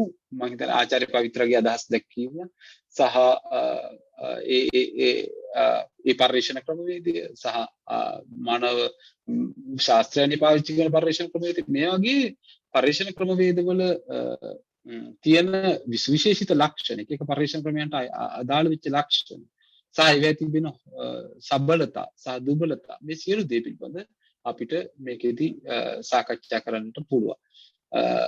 සමාධි මම හිතන්නේ මම මෙතනින් නවත්තන්න. ස්තුති ડોક્ટર දර්ශන මම හිතන්නේ අපිට දැන් පුළුවන් අපේ සාකච්ඡාව ආරම්භ කරන්නට. chat box එකට ප්‍රශ්නයක් යොමු කරලා තියෙනවා. මම හිතන්නේ මම ඔබ දෙපළටම ඉදිරිපත් කරනවා. ක්‍රමවේදය හා විධික්‍රමය දැනගන්න ඕන කියලා තමයි ප්‍රශ්නේ අහන්නේ. ක්‍රමවේදය හා විධික්‍රමය දැනගන්න ඕන. මම මගේ අදහස මුලින් කියන්නද? හරි ડોක්ටර්. හරි. මම හිතන්නේ ක්‍රමවේදය කියන්නේ මෙතඩොලොජි එක කියලා කියන්නේ අපි methods ඒ කියන්නේ අපි ක්‍රමයන් විධික්‍රමයන් තෝරා ගන්න පාදක වෙන ක්‍රමවේදය කියන එක කියලා තමයි මගේ අදහස. ඒ කියන්නේ දැන් උදාහරණයක් විදිහට දැන් මගේ මේ tools ටික විධික්‍රම මම දකින්නේ ගොඩක් වෙලාවට ඒක tools හැටියට. ඒ කියන්නේ ඒ පරිශ්‍රණයක් කරගෙන යාම සඳහා තියෙන tools ටික. ක්‍රමවේදය ඇවිල්ලා ඒ tools ටික මම භාවිතා කරන්නේ මොන ආකාරයකටද කියන එක. දැන් වෙනත් විදිහකට කිව්වොත් මම මගේ පරිශ්‍රණය සඳහා ඇයි මම සමුඛ සාකච්ඡා භාවිතා කරන්නේ මම මගේ සාම්පල් එක රෙක්රූට් කරන්නේ මොන විදිහටද කියන ඒ ලොජික් එක මට එන්නේ කොහෙන්ද කියන එක. දැන් ડોક્ટર දර්ශන කතා කරා මේ විසංයෝජනය ගැන මම ඇත්තටම මගේ ක්‍රමවේදය හැටියට මම භාවිතා කරේ මේ කන්ස්ට්‍රක්ටිවිසම් කියන එක. එතකොට මොකද මම ඒක අපි ඇයි ක්‍රමවේදය තෝරගන්නේ කොහොමද කියන එකේදී මම හිතනවා ඒක එකක් තමයි අපි ආත්මීයව අපි විශ්වාස කරන අපේ දැනුම් පද්ධති විශ්වාස පද්ධතියත් ඒකට එක හේතුවක්. දැන් මම ලෝකය view කරන්නේ නැහැ මේ පොසිටිවිස්ටික් විදිහට. අර අපි එතකොට තමයි ගොඩක් වෙලාවට ක්වොන්ටිටේටිව් ප්‍රමාණාත්මක ක්‍රම භාවිත කරන්නේ. සත්‍ය යනු අපිට පරිබාහිරව තිබෙන දෙයක් අපේ පරීක්ෂකයාගේ අරමුණ සොයාගොස් ඒ සත්‍ය ඩිස්කවර් කරගන්න එක පැරඩයිම් එකක්. ඒතර ඒ විශ්වාසය අනුව තමයි ඒ ක්‍රමවේදය අනුව තමයි විධික්‍රම හැටියට සර්වේ ක්‍රමයක් හරි ඒ වගේ ක්‍රම භාවිතා කරන්නේ. එහෙම තමයි මම තේරුම් අරන් තියෙන්නේ ක්‍රමවේද සහ විධික්‍රම ගැන. දැන් මේ අපිට අපේ ප්‍රොෆෙසර් සංකේතවත් ඉන්නවා. තා පොඩ්ඩක් මේ ප්‍රොෆෙසර් සංකේත කියලා තුනක් පැහැදිලි කරගන්න පුළුවන්. මේ මම හිතන හැටි දැන් මම මේකට උදාහරණයක් කිව්වොත් නිකන් මෙන්න මේ වගේ එකක්. වෙනම තරකින් උදාහරණයක් වුත් මම තේරුම් අරන් තියෙන විදිය දැන් අපි මෙඩිකල් සර්ජරි එකක් ගැන හිතුවා. මේ මෙඩිකල් සර්ජරි එකකදී අපි හිතමු අපිට මොකක් හරි සර්ජරි එකක් කරන්න තියෙනවා. ඒ සර්ජරි එක අපි හිතමු අපේ උදරයේ අපිට මොන හරි ශල්‍ය කර්මයක් කරන්න. එතකොට ඒකට විවිධ ක්‍රමවේද තියෙනවා වෙන්න පුළුවන්. ඒක ඕපන් කට් සර්ජරි එකක් වෙන්න පුළුවන්. එහෙම නැත්නම් මේ ක්ලෝස් කට් තියෙනවා මේ අර මේ සම්පූර්ණයෙන්ම උදරය විවර කරන්නේ නැතුව මේ වෙනත් උපක්‍රම භාවිතා කරලා සම සිදුරු කරලා එහෙම කරන විදිහ.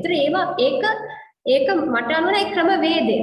ඒ සඳහා භාවිතා කරන විධික්‍රම ටික තමයි ඒකට භාවිතා කරන උපකරණ. දැන් මේ ක්‍රමවේදයන් දෙකටම අර එකම උපක්‍රම ටික ඕනම් භාවිතා කරන්නත් පුළුවන්. හැබැයි අපි මේ භාවිතා කරන ආකාරය තීරණය වෙන්නේ අපි ඒ කරන ක්‍රමවේදය අනුව.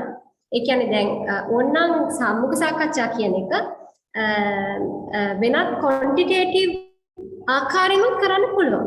ඒ කියන්නේ එතකොට ඒ ප්‍රශ්න අහන ආකාරය, ප්‍රශ්නෙන් උත්තර ලබා ගන්න ආකාරය, ඒ වගේම ඒ දත්ත ටික අපි ලබාගත් පරීක්ෂණ දත්ත ටික ඇනලයිස් කරන විදිහ බොහොම ප්‍රමාණාත්මකයි. ඒ කියන්නේ අපි එතකොට මේ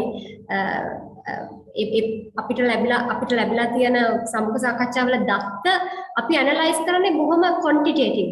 අපි සමහර පොලිටිකල් සයන්ස් වල සමහර ස්ටඩීස් තියෙනවා. ඒ වැඩි බලන්නේ මේ එකම වචනේ කීපාරක් කියලා තියනවාද, වැඩිපුරම භාවිතා කරලා තියෙන වචනය හරි අදහස් මොකක්ද.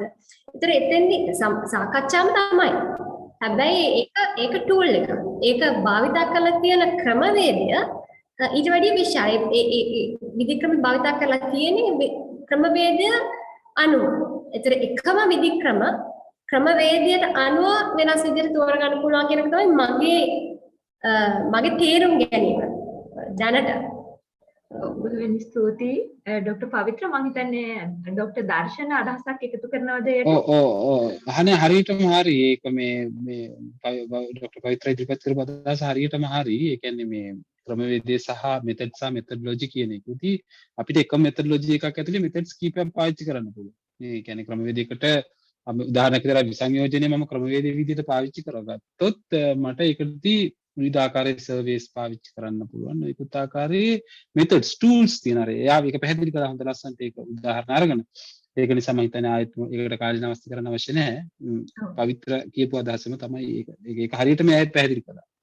ඔව් මම හිතන්නේ කිහිප වෙලාවක ඉඳලා අපිත් එක්ක ප්‍රශ්නයක් අහන්න බලන් ඉන්නවා වස් කඩුවේ සිරි සරණෙහිමි. ඔබ වහන්සේට අවස්ථාව තියෙනවා ප්‍රශ්න යොමු කරන්න. අයිබෝවන් මම හිතනවා මාව ඇහෙනවා කියලා. මගේ ප්‍රශ්නය යොමු වෙන්නේ ආචාර්ය පවිත්‍ර මහත්මියට.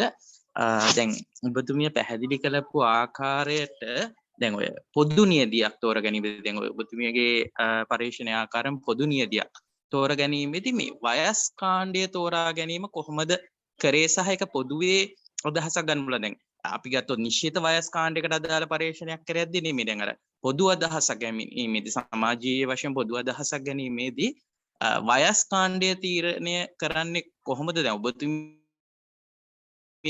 පරීක්ෂණයේදී තීරණය කරේ කොහොමද?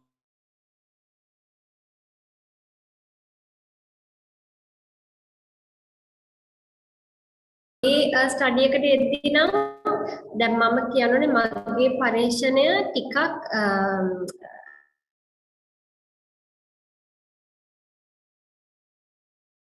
මම ඒක එහෙම මම කියන එක මතු පිට ස්පර්ශ කරපු විදිහේ එකක්. මොකද ඒ තිබ්බ තත්වයන් එක්ක මට එක බොහොම නිශ්චිත දෙක ගොඩාක් ගැඹුරට අවධානය යොමු කරනවට වැඩිය මට මුලින්ම තිබ්බේ මේ ග්‍රවුන්ඩ් එක ක්ලියර් කරගන්න වගේ ටාස්ක් එකක්. මොකද මම කරපු විදිහේ පරීක්ෂණ සම්බන්ධයෙන් නිෂ්පාදනය වෙලා තිබ්බ දැනුම ඊටම අවමයි. විශේෂයෙන් ශ්‍රී ලාංකික සංක්‍රමණිකයින්ට පුරවැසියෙක් වීම කියන්නේ මොකක්ද කියන ප්‍රශ්නයට ඒක මීට කලින් මේ අහලා තිබ්බ ප්‍රශ්නයක් නෙමෙයි. සහ ඒක සංක්‍රමණ විෂය ගත්තත් ටිකක් අලුත් ප්‍රශ්නයක්. මොකද මේ සංක්‍රමණය කියන්නේ ඉතින් ගොඩක් අර අලුතෙන් ගොඩක් ඉවෝල්ව් වෙන අලුත් ඩයිනමික්ස් දවසින් දවස එකතු වෙන විෂයක් නිසා. ඉතින් ඒ නිසා මම ඇත්තටම මගේ නියතිය තෝරගනිද්දි මම වයස කියන එක තෝරගත්තේ අර මේ සත්කාරක රාජ්‍යයට ආපු වර්ෂය කියන එකෙන් කොයි කාලෙද ඇවිල්ලා තියෙන්නේ. එතකොට මොකද මම මගේ නියතිය සඳහා යොදාගත්තේ මේ මම රික්‍රූට් කරේ අපි කියන අර ෆස්ට් ජෙනරේෂන් මයිග්‍රන්ට්ස් ලා කියන්නේ පළමු පරම්පරාවේ සංක්‍රමණිකයන්. ඒ කියන්නේ ඔවුන් තමයි ඔවුන් ගොඩක් කල් මව් රටේ ශ්‍රී ලංකාවේ ඉඳලා තමයි සත්කාරක රටට ඇවිල්ලා තියෙන්නේ. දැන් මයිග්‍රේෂන් මිෂන් කරද්දී ඒ කියන්නේ කාලය පිළිබඳ මානය ටිකක් හරි මේ කොම්ප්ලෙක්ස් සංකීර්ණයි. මොකද උතන පරම්පරා තියෙන first generation 1.5 generation second generation වගේ මයිග්‍රන්ට්ස් ලව සාමාන්‍ය විෂය කැටගරයිස් කරනවා. එතකොට මම ඇත්තටම මගේ ඊටම ලිමිටඩ් අර මම කිව්වේ මට 60යි ටාගට් කරේ. මට 50යි ඇත්තටම ඉන්ටර්වියුස් කරන්න පුළුවන් උනේ. ඒක ඇතුලේ වයස කියන එක මම බැලුවේ අර කොයි කාලෙද සත්කාරක රාජ්‍යයට ආවේ කියන එක. මොකද වයස මට පැහැදිලිවම අර නමුත් වයස කියන එකට විශේෂ අවධානයක් මට දෙන්න හැකියාව තිබෙන්නේ අර ඒක ඊට වැඩිය ටිකක් මතු පිට ලෙවල් එකේ ප්‍රශ්න ටිකක් තිබ්බා ඒකට දැනගන්න. නමුත් මම හිතනවා දැන් දෙවනි අධ්‍යයන වගේ තැනකදී ජෙන්ඩර් එක වයස වගේ දේවල් බොහොම නිශ්චිතව බලන්න පුළුවන් කියලා නැවත වතාවක් ඒතර යම්කිසි ස්ටඩි එකක් කරලා තියෙනවා. ඒතර ඒක තව ඩීපන් කරගත්තා එහෙම කරන්න පුළුවන් කියලා. මේ හැමෝටම කියපේකට තව එකක් දෙයක් මම ඇඩ් කරොත් මම හිතනවා වයස මේ නියදියකට අපි රික්‍රූට් කරාදී වයස සහ ඒ අදාළ අනිත් සාධක ඒ පරිශ්‍රණයේ අපි අහන ප්‍රශ්නය සහ අපේ අරමුණුත් එක්ක ගොඩක් ටයි වෙලා තියෙන්නේ. එතකොට අපිට සමහර ලාවට අපි ප්‍රමුඛ ස්ථානය දෙන්න වෙනවා අපේ අවශ්‍යතාවය අනුව. ඒතර මෙතෙන්දී මේක අර මගේ පරිශ්‍රණයේ ක්‍රමයක් එක මම ගොඩක් අවධානය දුන්නේ වීසා ස්ටේටස් එක සහ සිටිසන්ෂිප් ස්ටේටස් එක මොන අය ඒ රටට මොන කාලෙද ආවේ මොන වීසා ස්ටේටස් එකකින්ද ආවේ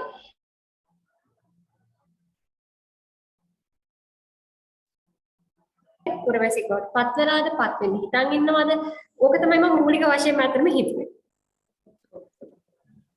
ඔව් අර ඒකම මම අර පුංචි දිගුවක් ඉද දැන් ඔබතුමියගේ ඒක හරිය දැන් ඔබතුමියගේ පරිශ්‍රණයේදී මට අර තව අහන්න ඕනේ ඒ කියන්නේ පොදුවේ පරිශ්‍රණ කියන්නේ පොදුවේ සමාජ කණ්ඩායමක ගනිද්දී කියන්නේ වයස් කණ්ඩායම නැතුව පොදුවේ අපි තුමු ලාංකීය සමාජය හරි ඔය කියන විදිහේ වෙන සමාජික දෙයක් අපි තීරණය කරනදී ඔය විදිහේ පරිශ්‍රණ ක්‍රමවේදයක් උපයෝගී කරගෙන එතනදී යම් වයස් කාණ්ඩ තියෙනවද පිළිගත්ත වයස් කාණ්ඩ මේ වයස් කාණ්ඩෙන් ගැනීම නියදියක් ගත්තොත් මෙන්න මේ වයස් කාණ්ඩයෙන් ගැනීම වඩා සුදුසුයි එහෙම කියන දෙයක් දැන් ඔය ඔබතුමීගේ පරිශ්‍රණ විෂය ධාරාව ඇතුලේ එහෙම තියෙනවද නිශ්චිතව නැත්නම් ඒක අපිට ඒ පරිශ්‍රණයට අදාළව වෙනස් කරගන්න පුළුවන්ද? මම අතම හිතන්නේ පරිශ්‍රණයට අදාළව අපිට වෙනස් කරගන්න පුළුවන්. ඒක අපි අපේ පරිශ්‍රණ අරමුණත් එක්ක තමයි ඇත්තටම තේරුම් ගන්න පුළුවන් වෙන්නේ. දැන් මම කරන කියන්නේ සංක්‍රමණ වගේ පරීක්ෂණයන් වලදී අර මම කලින් කිව්වා වගේ ඒ ටෙම්පොරල් ඩයිමෙන්ෂන් එක කාලය පිළිබඳ මානය මේ එන්නේ ඒ සංක්‍රමණය කියන ජර්නි එකත් එක්ක ඒ ගමනත් එක්ක. ඉතින් ඒ ගමන ඇතුලේ අපිට දැන් අපි එක රටක ඉන්නවා නම් අපේ වයස කියන එක අපි එක්තරා විදිහකට බලනවා වෙන්න පුළුවන්. අපි ළමා කාලය, තරුණ කාලය ඔහොම කිය අපිට යම් කිසි එක කැටගරයිසේෂන් එකක් තියෙනවා වෙන්න පුළුවන්. නමුත් සංක්‍රමණය කියන સંદર્ભය ඇතුලේ බැලුවොත් එහෙම වයස කියන එක අපි අර එක රටක දි බලන වයස කියලා තියෙන කැටගරයිසේෂන් එකට වැඩිය ටිකක් වෙනස් වෙන්න පුළුවන්. ඒක මොකද සංක්‍රමණය කියන ජර්නි එකත් එක්ක යනවා. ඒ කියන්නේ වෙනත් විදිහකට කිව්වොත් අපි හිතමු ශ්‍රී ලාංකික සංක්‍රමණිකයන් ගන්න අපි ස්ටඩි එකක් කරනවා. ඒ ස්ටඩි එකේදී අපි වයස සමානව අපිට නියෝජනය කරන්න ඕනේ. එහෙම කියලා හිතලා අපි ඒ රට අපිට උදාහරණයකට ඕස්ට්‍රේලියාවේ ඉන්න ශ්‍රී ලාංකිකයි කියලා අයිඩෙන්ටිෆයි කරන අයිඩෙන්ටිෆයි වෙන පිරිස අතරින් අපි සමානව ළමා කාලයෙන් මෙච්චර ප්‍රමාණයක් මම මේ හයිපොතටිකල් සිටුේෂන් එකක් කියන්නේ තරුණ කාලයෙන් මෙන්න මෙච්චර ප්‍රමාණයක් 30 අතර මෙච්චර ඔහොම කියලා ගත්තොත් හැබැයි අපි එතෙන්දී අමතක කරොත් ඒගොල්ලෝ පළවෙනි පරම්පරාවේ සංක්‍රමණකින්ද නැත්නම් පළවෙනි පරම්පරාවේ සංක්‍රමණකේ යුවලකට දාව ඉපදුණු second generation migrants ලද එතකොට එහෙමනම් ඔවුන් ඉපදිලාම තියෙන්නේ ඒ රාජ්‍යයේ ඔවුන් හැදී වැඩිලා තියෙන ඒ රාජ්‍යයේ එතකොට වයස කියන එක වෙනස් වීමට වැඩිය ඔවුන්ගේ ඒ circumstances ඒ කියන්නේ සත්කාරක රටත් එක්ක තියෙන තත්ත්වයන් වෙනස් එතකොට අපිට කල්පනා කරන්න වෙනවා එහෙනම් අපි වෙන මොකක් හරි කැටගරයිසේෂන් එකක් ගන්නවාද මම දන්නේ මං කියන එක පැහැදිලිද කියලා. කියන්නේ වයස කියන මානය වෙනස් වෙනවා අපි කරන පරීක්ෂණයේ සන්දර්භය ඇතුලේ. එතකොට ඒකට අර නිශ්චිතව උත්තරයක් දෙන්න බෑ. ආම්දුරු කිව්වා වගේ ඒ පරීක්ෂණයට මම හිතන්නේ ඒ කරන ශේෂ්ඨයත් එක්ක මම හිතන්නේ ඒක වෙනස් වෙනවා කියන එක තමයි මම හිතන්නේ. ආම්දුරු මේක මේ මටත් පොඩි ප්‍රශ්නයක් තියෙනවා අහන්නද? හරි. අවස්ථාව ගන්න පුළුවන්. මිස් මේ කතා කරපු දෙන්න මාතෘක දෙන්න මිස් කෙනෙක් මේ අර මහත්තයගෙන් අහන්න ඕනේ මේ දැන් වල සමාජ විද්‍යාවන් විද්‍යාත්මක කරන්න නම් මේ ස්වභාවික විද්‍යාවන්ගේ විද්‍යාත්මක විධික්‍රම යොදා ගන්න කියලා කියනවනේ සමාජ විද්‍යාවනුත් විද්‍යාත්මක බවට පත් කරන්න නැත්නම් වාස්තවික වගේ දෙයක් කරන්න නම් ඒතර මේ විද්‍යාත්මක විධික්‍රමය කියලා කිව්වේ මේ මොකක් වගේ එකක්ද ඒ කියන්නේ අර දැන් ගැටලු හඳුනා ගැනීම කල්පිත කොට නැගීම කල්ප පරීක්ෂා කිරීම ඒකද නැත්නම් අර දත් එකතු කිරීම දත් විශ්ලේෂණය කිරීම වර්ගීකරණය කිරීම නිගමන වලට එළඹීම අන්න ඒ ගැන පොඩ්ඩක් පැහැදිලි කරලා දෙනවා නම් ගොඩක් හොඳයි ඒ දෙක පොඩ්ඩක් පැටලලා තියෙන්නේ සමාජ විද්‍යාවන් විද්‍යාත්මක විධික්‍රමයේ භාවිතා කරනවා කියන්නේ මොකක්ද අර මං කියපු දෙක මොකක්ද එතකොට කල්පිත කොට නැගීම ගැටලු හඳුනා ගැනීම කල්ප පරීක්ෂා කිරීම සහ දත් එකතු කිරීම කියලා එකක් තියෙනවා තව තියෙනවා දත් විශ්ලේෂණය කිරීම වර්ගීකරණය කිරීම සහ නිගමන වලට එළඹීම කියලා. ඒ දෙක දෙකක්ද මොකක්ද මම ප්‍රශ්න දෙකක් මම ඇහුවේ. ડોක්ටර් ශරගෙන් පටන් ගමුනේ. ඔව්.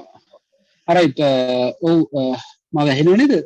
ඔව් ඇහෙනවා. right හරි. ඔව් නෑ ඕතන මේ මම දන්නේ මගේ අදහස මම කියන්නම් මේ ප්‍රොෆෙසර් අසංක එහෙමත් ඉන්නවා එතුමාට තව මේ ඒ කියන්නේ ඒක ගැන හොඳ කන්ට්‍රිබියුෂන් එකක් කරන්න පුළුවන් මේවා මේ ඩිබේටබල් දේවල් ඊළඟට ડોક્ટર පවිත්‍රටත් ඒ ගැන කියන්න පුළුවන් ඔතන මේ විද්‍යාත්මක ක්‍රමවේදය කියන එක සම්බන්ධයෙන් ඩිබේට් එකක් තියෙනවා මොකද්ද ඇත්තටම අපි මේ සයන්ටිෆික් රිසර්ච් කියන එක ඇතුළේදී තවදුරටත් අර ස්වභාවික විද්‍යාවන්ගේ තිබෙන න්‍යායන් ඒ ආකාරයෙන්ම පාවිච්චි කරනවාද කියන එක පිළිබඳ ප්‍රශ්නයක් තියෙනවා.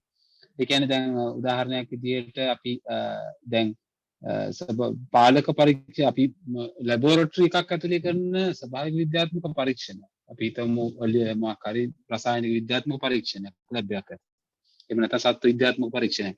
ඒ විදිහට සමාජ විද්‍යාත්මක පරීක්ෂණ සහ මානව විද්‍යාත්මක පරීක්ෂණ කරන්න පුළුවන්. හියුමැනිටිස් සහ සෝෂල් සයන්සස් වලට ඕවා අදාළද කියන ප්‍රශ්නේ තියෙනවා. නමුත් උතන මූලික වශයෙන් විද්‍යාත්මක ක්‍රමවේදය කියලා ඔබ හඳුන්වන කාරණේදී නම් හැමෝම පිළිගන්න යම් ආකාරයකට සිස්ටම් එකක් පිළිගන්න.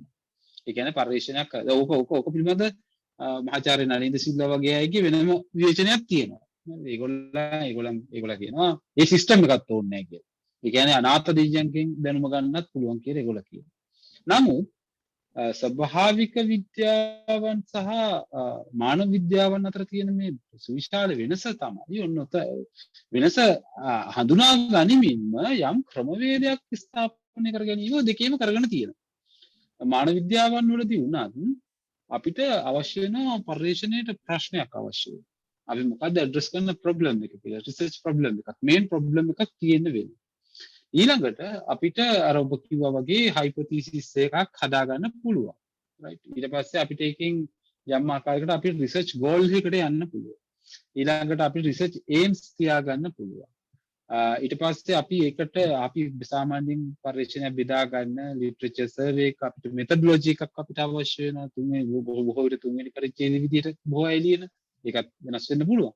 නමුත් ඔය කියන මානව විද්‍යාවලත් ස්වභාවික විද්‍යාවලත් සාමාන්‍යම මූලික ස්වරූප දෙක සාමාන්‍යයෙන් තියාගන්නවා. නමුත් ඒක තියාගන්නවා කියන එක විශ්වීයත් නැහැ මෙතන. සාමාන්‍යයෙන් පොදුවේ තියෙනවා. හැබැයි අපි හිතුවොත් දැන් යම් දාර්ශනිකයෝ සහ දාර්ශනික ක්‍රියාවලින් සහ සමාජ විද්‍යාඥයෝ ගත්තොත් ඒගොල්ලන් ප්‍රශ්න කරලා තියෙනවා මේ ස්වභාවික විද්‍යාවන් මත ස්වභාවික විද්‍යාවන් පාදක කරගනිමින් කරන පර්යේෂණවල තියෙන ස්වરૂපයම මානව අත්දැකීම් මෙව කරන්න ගන්න බෑ. විග්‍රහ කරන්න ගන්න බෑ. අර්ථ දක්වන්න ගන්න බෑ. ඒ කියන්නේ උදාහරණයක් විදිහට හොඳම දේ තමයි දැන් ඔය අර්ථකථන විද්‍යාව. රයිට්. ඒ අර්ථකථන වේදය හර්මිනටික්ස් කියන එක. ඒක පිළිබඳ එක එක ආකාර වලින් දැන් ගැඩමෝ කියන දාර්ශනිකයා ෆිලොසොෆිකල් හර්මිනටික්ස් කියන එකක් කරන් ආවා. එයාගෙන් අහලාගෙන කාරණේ තමයි අපිට එහෙම ඔබ්ජෙක්ට් එකක් විදිහට මීනින් එකක් දෙන්න බෑ. දැන් අපි අර දැන් ඔය සංඛ්‍යා දත්ත අපි එකතු කරලා අපි කරන්නේ ඒක ඔබ්ජෙක්ටිෆිකේෂන් එකක් නිතර ආකාරයකට. ඒ කියන්නේ අපි දැනුම ඔබ්ජෙක්ට් එකක් විදිහට අරගෙන ඒක රිපීටබල් විදිහට කරන්න පුළුවන් කියන එක අපි පෙන්නනවා. හරිද? ඒ පරිශ්‍රණය අපි පෙන්නනවා සාම්පල් එක මෙච්චරයි. ඒ සාම්පල් එකෙන් අපි දත්ත මෙච්චරයි. මේක විශ්ලේෂණය කළේ මේ ක්‍රමවේදයට. මෙහෙමයි අපේ ෆයිනල් එක. මේකයි අපේ කාරණේ කියලා අපි පෙන්නනවා යම් ආකාරයකට විද්‍යාත්මක ක්‍රමවේදයකට අපි පෙන්නනවා අපේ ෆයින්ඩින්ග්ස්.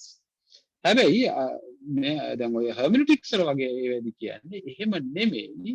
අපිට එහෙම ඔබ්ජෙක්ට් එකක් විදිහට බෑ. ඒක හිස්ටරි එකත් එක්කත් සම්බන්ධයි. ඒ කියන්නේ අපි මොකද අපි එක මිනිහෙක් අපි ලෝකයේත් එක්ක ගනුදෙනු කරන ආකාරයට තමයි අපේ අර්ථය නිර්මාණය වෙන්නේ. ඒක එතකොට අපිට හොරයිසන්ස් විදිහට තමයි ඒ අර්ථ නිර්මාණය කරගන්නේ. එතකොට දැන් ඔතන විශේෂයෙන් අපි අර්ථකථන සිද්ධ කිරීමේදී අපි හිතමු සමාජ විද්‍යාත්මක අර්ථයක් දෙනවා කියලා යම් දෙයකට. ඒ කියන්නේ අපේ ලංකාවේ විශ්වවිද්‍යාල ශිෂ්‍යයාගේ ලිංගික ප්‍රවණතාවක් පිළිබඳව අපි සාකච්ඡාවක් කරනවා.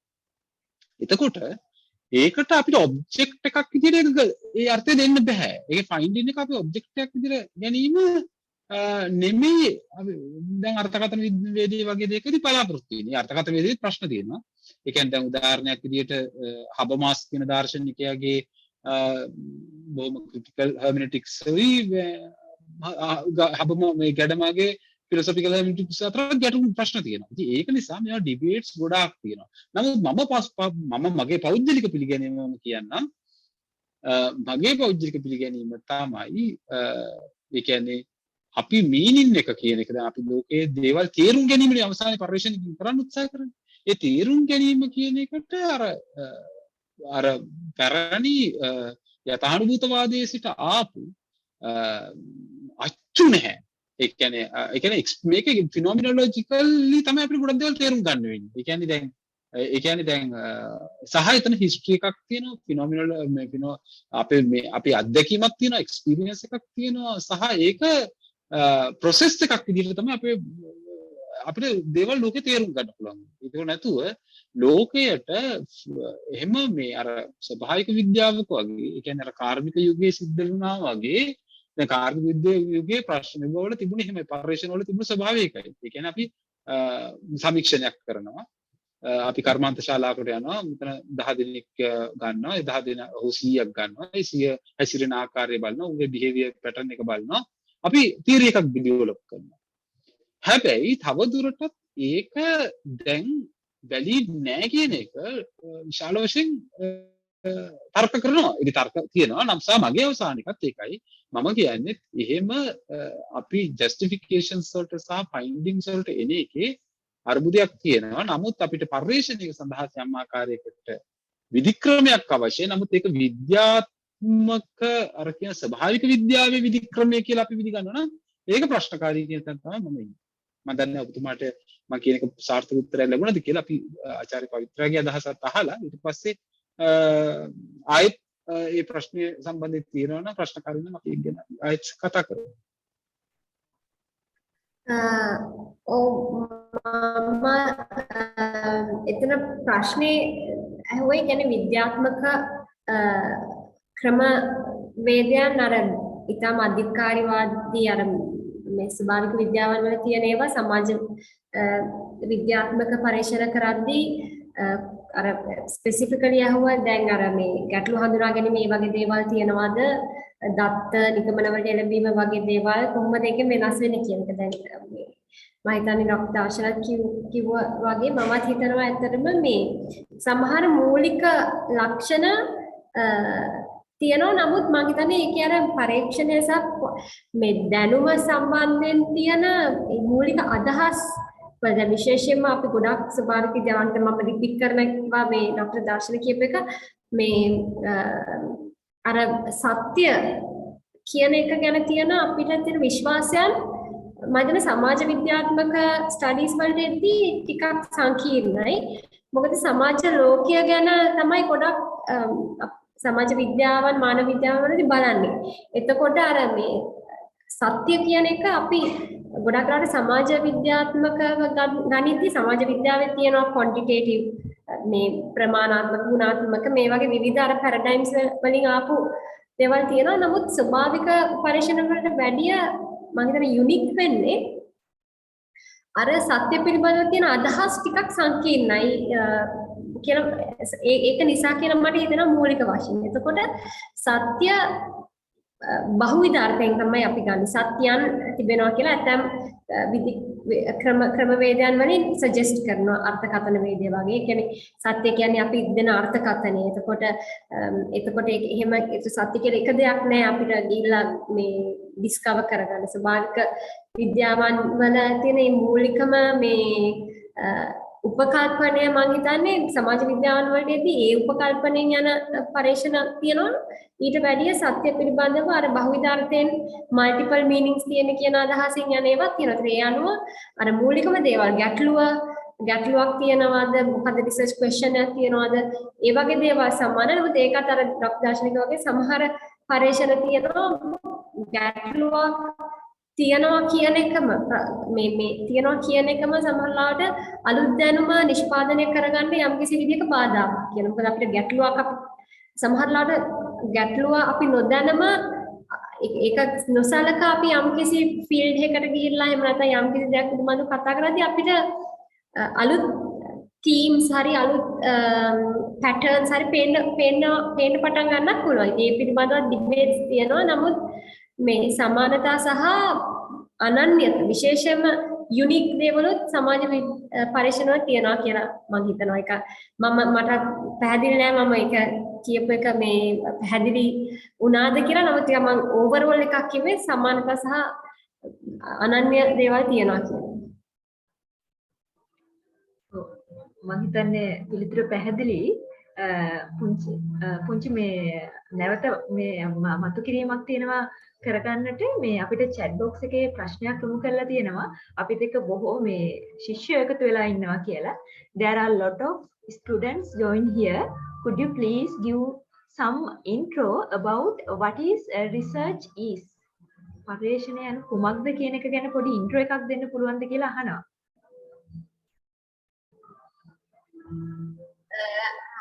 මගේ අදහස කිව්වොත් ඇත්තටම මෙතන මේ ශිෂ්‍යාවනුත් ඉන්න නිසා පරීක්ෂණයක් කියලා කියන්නේ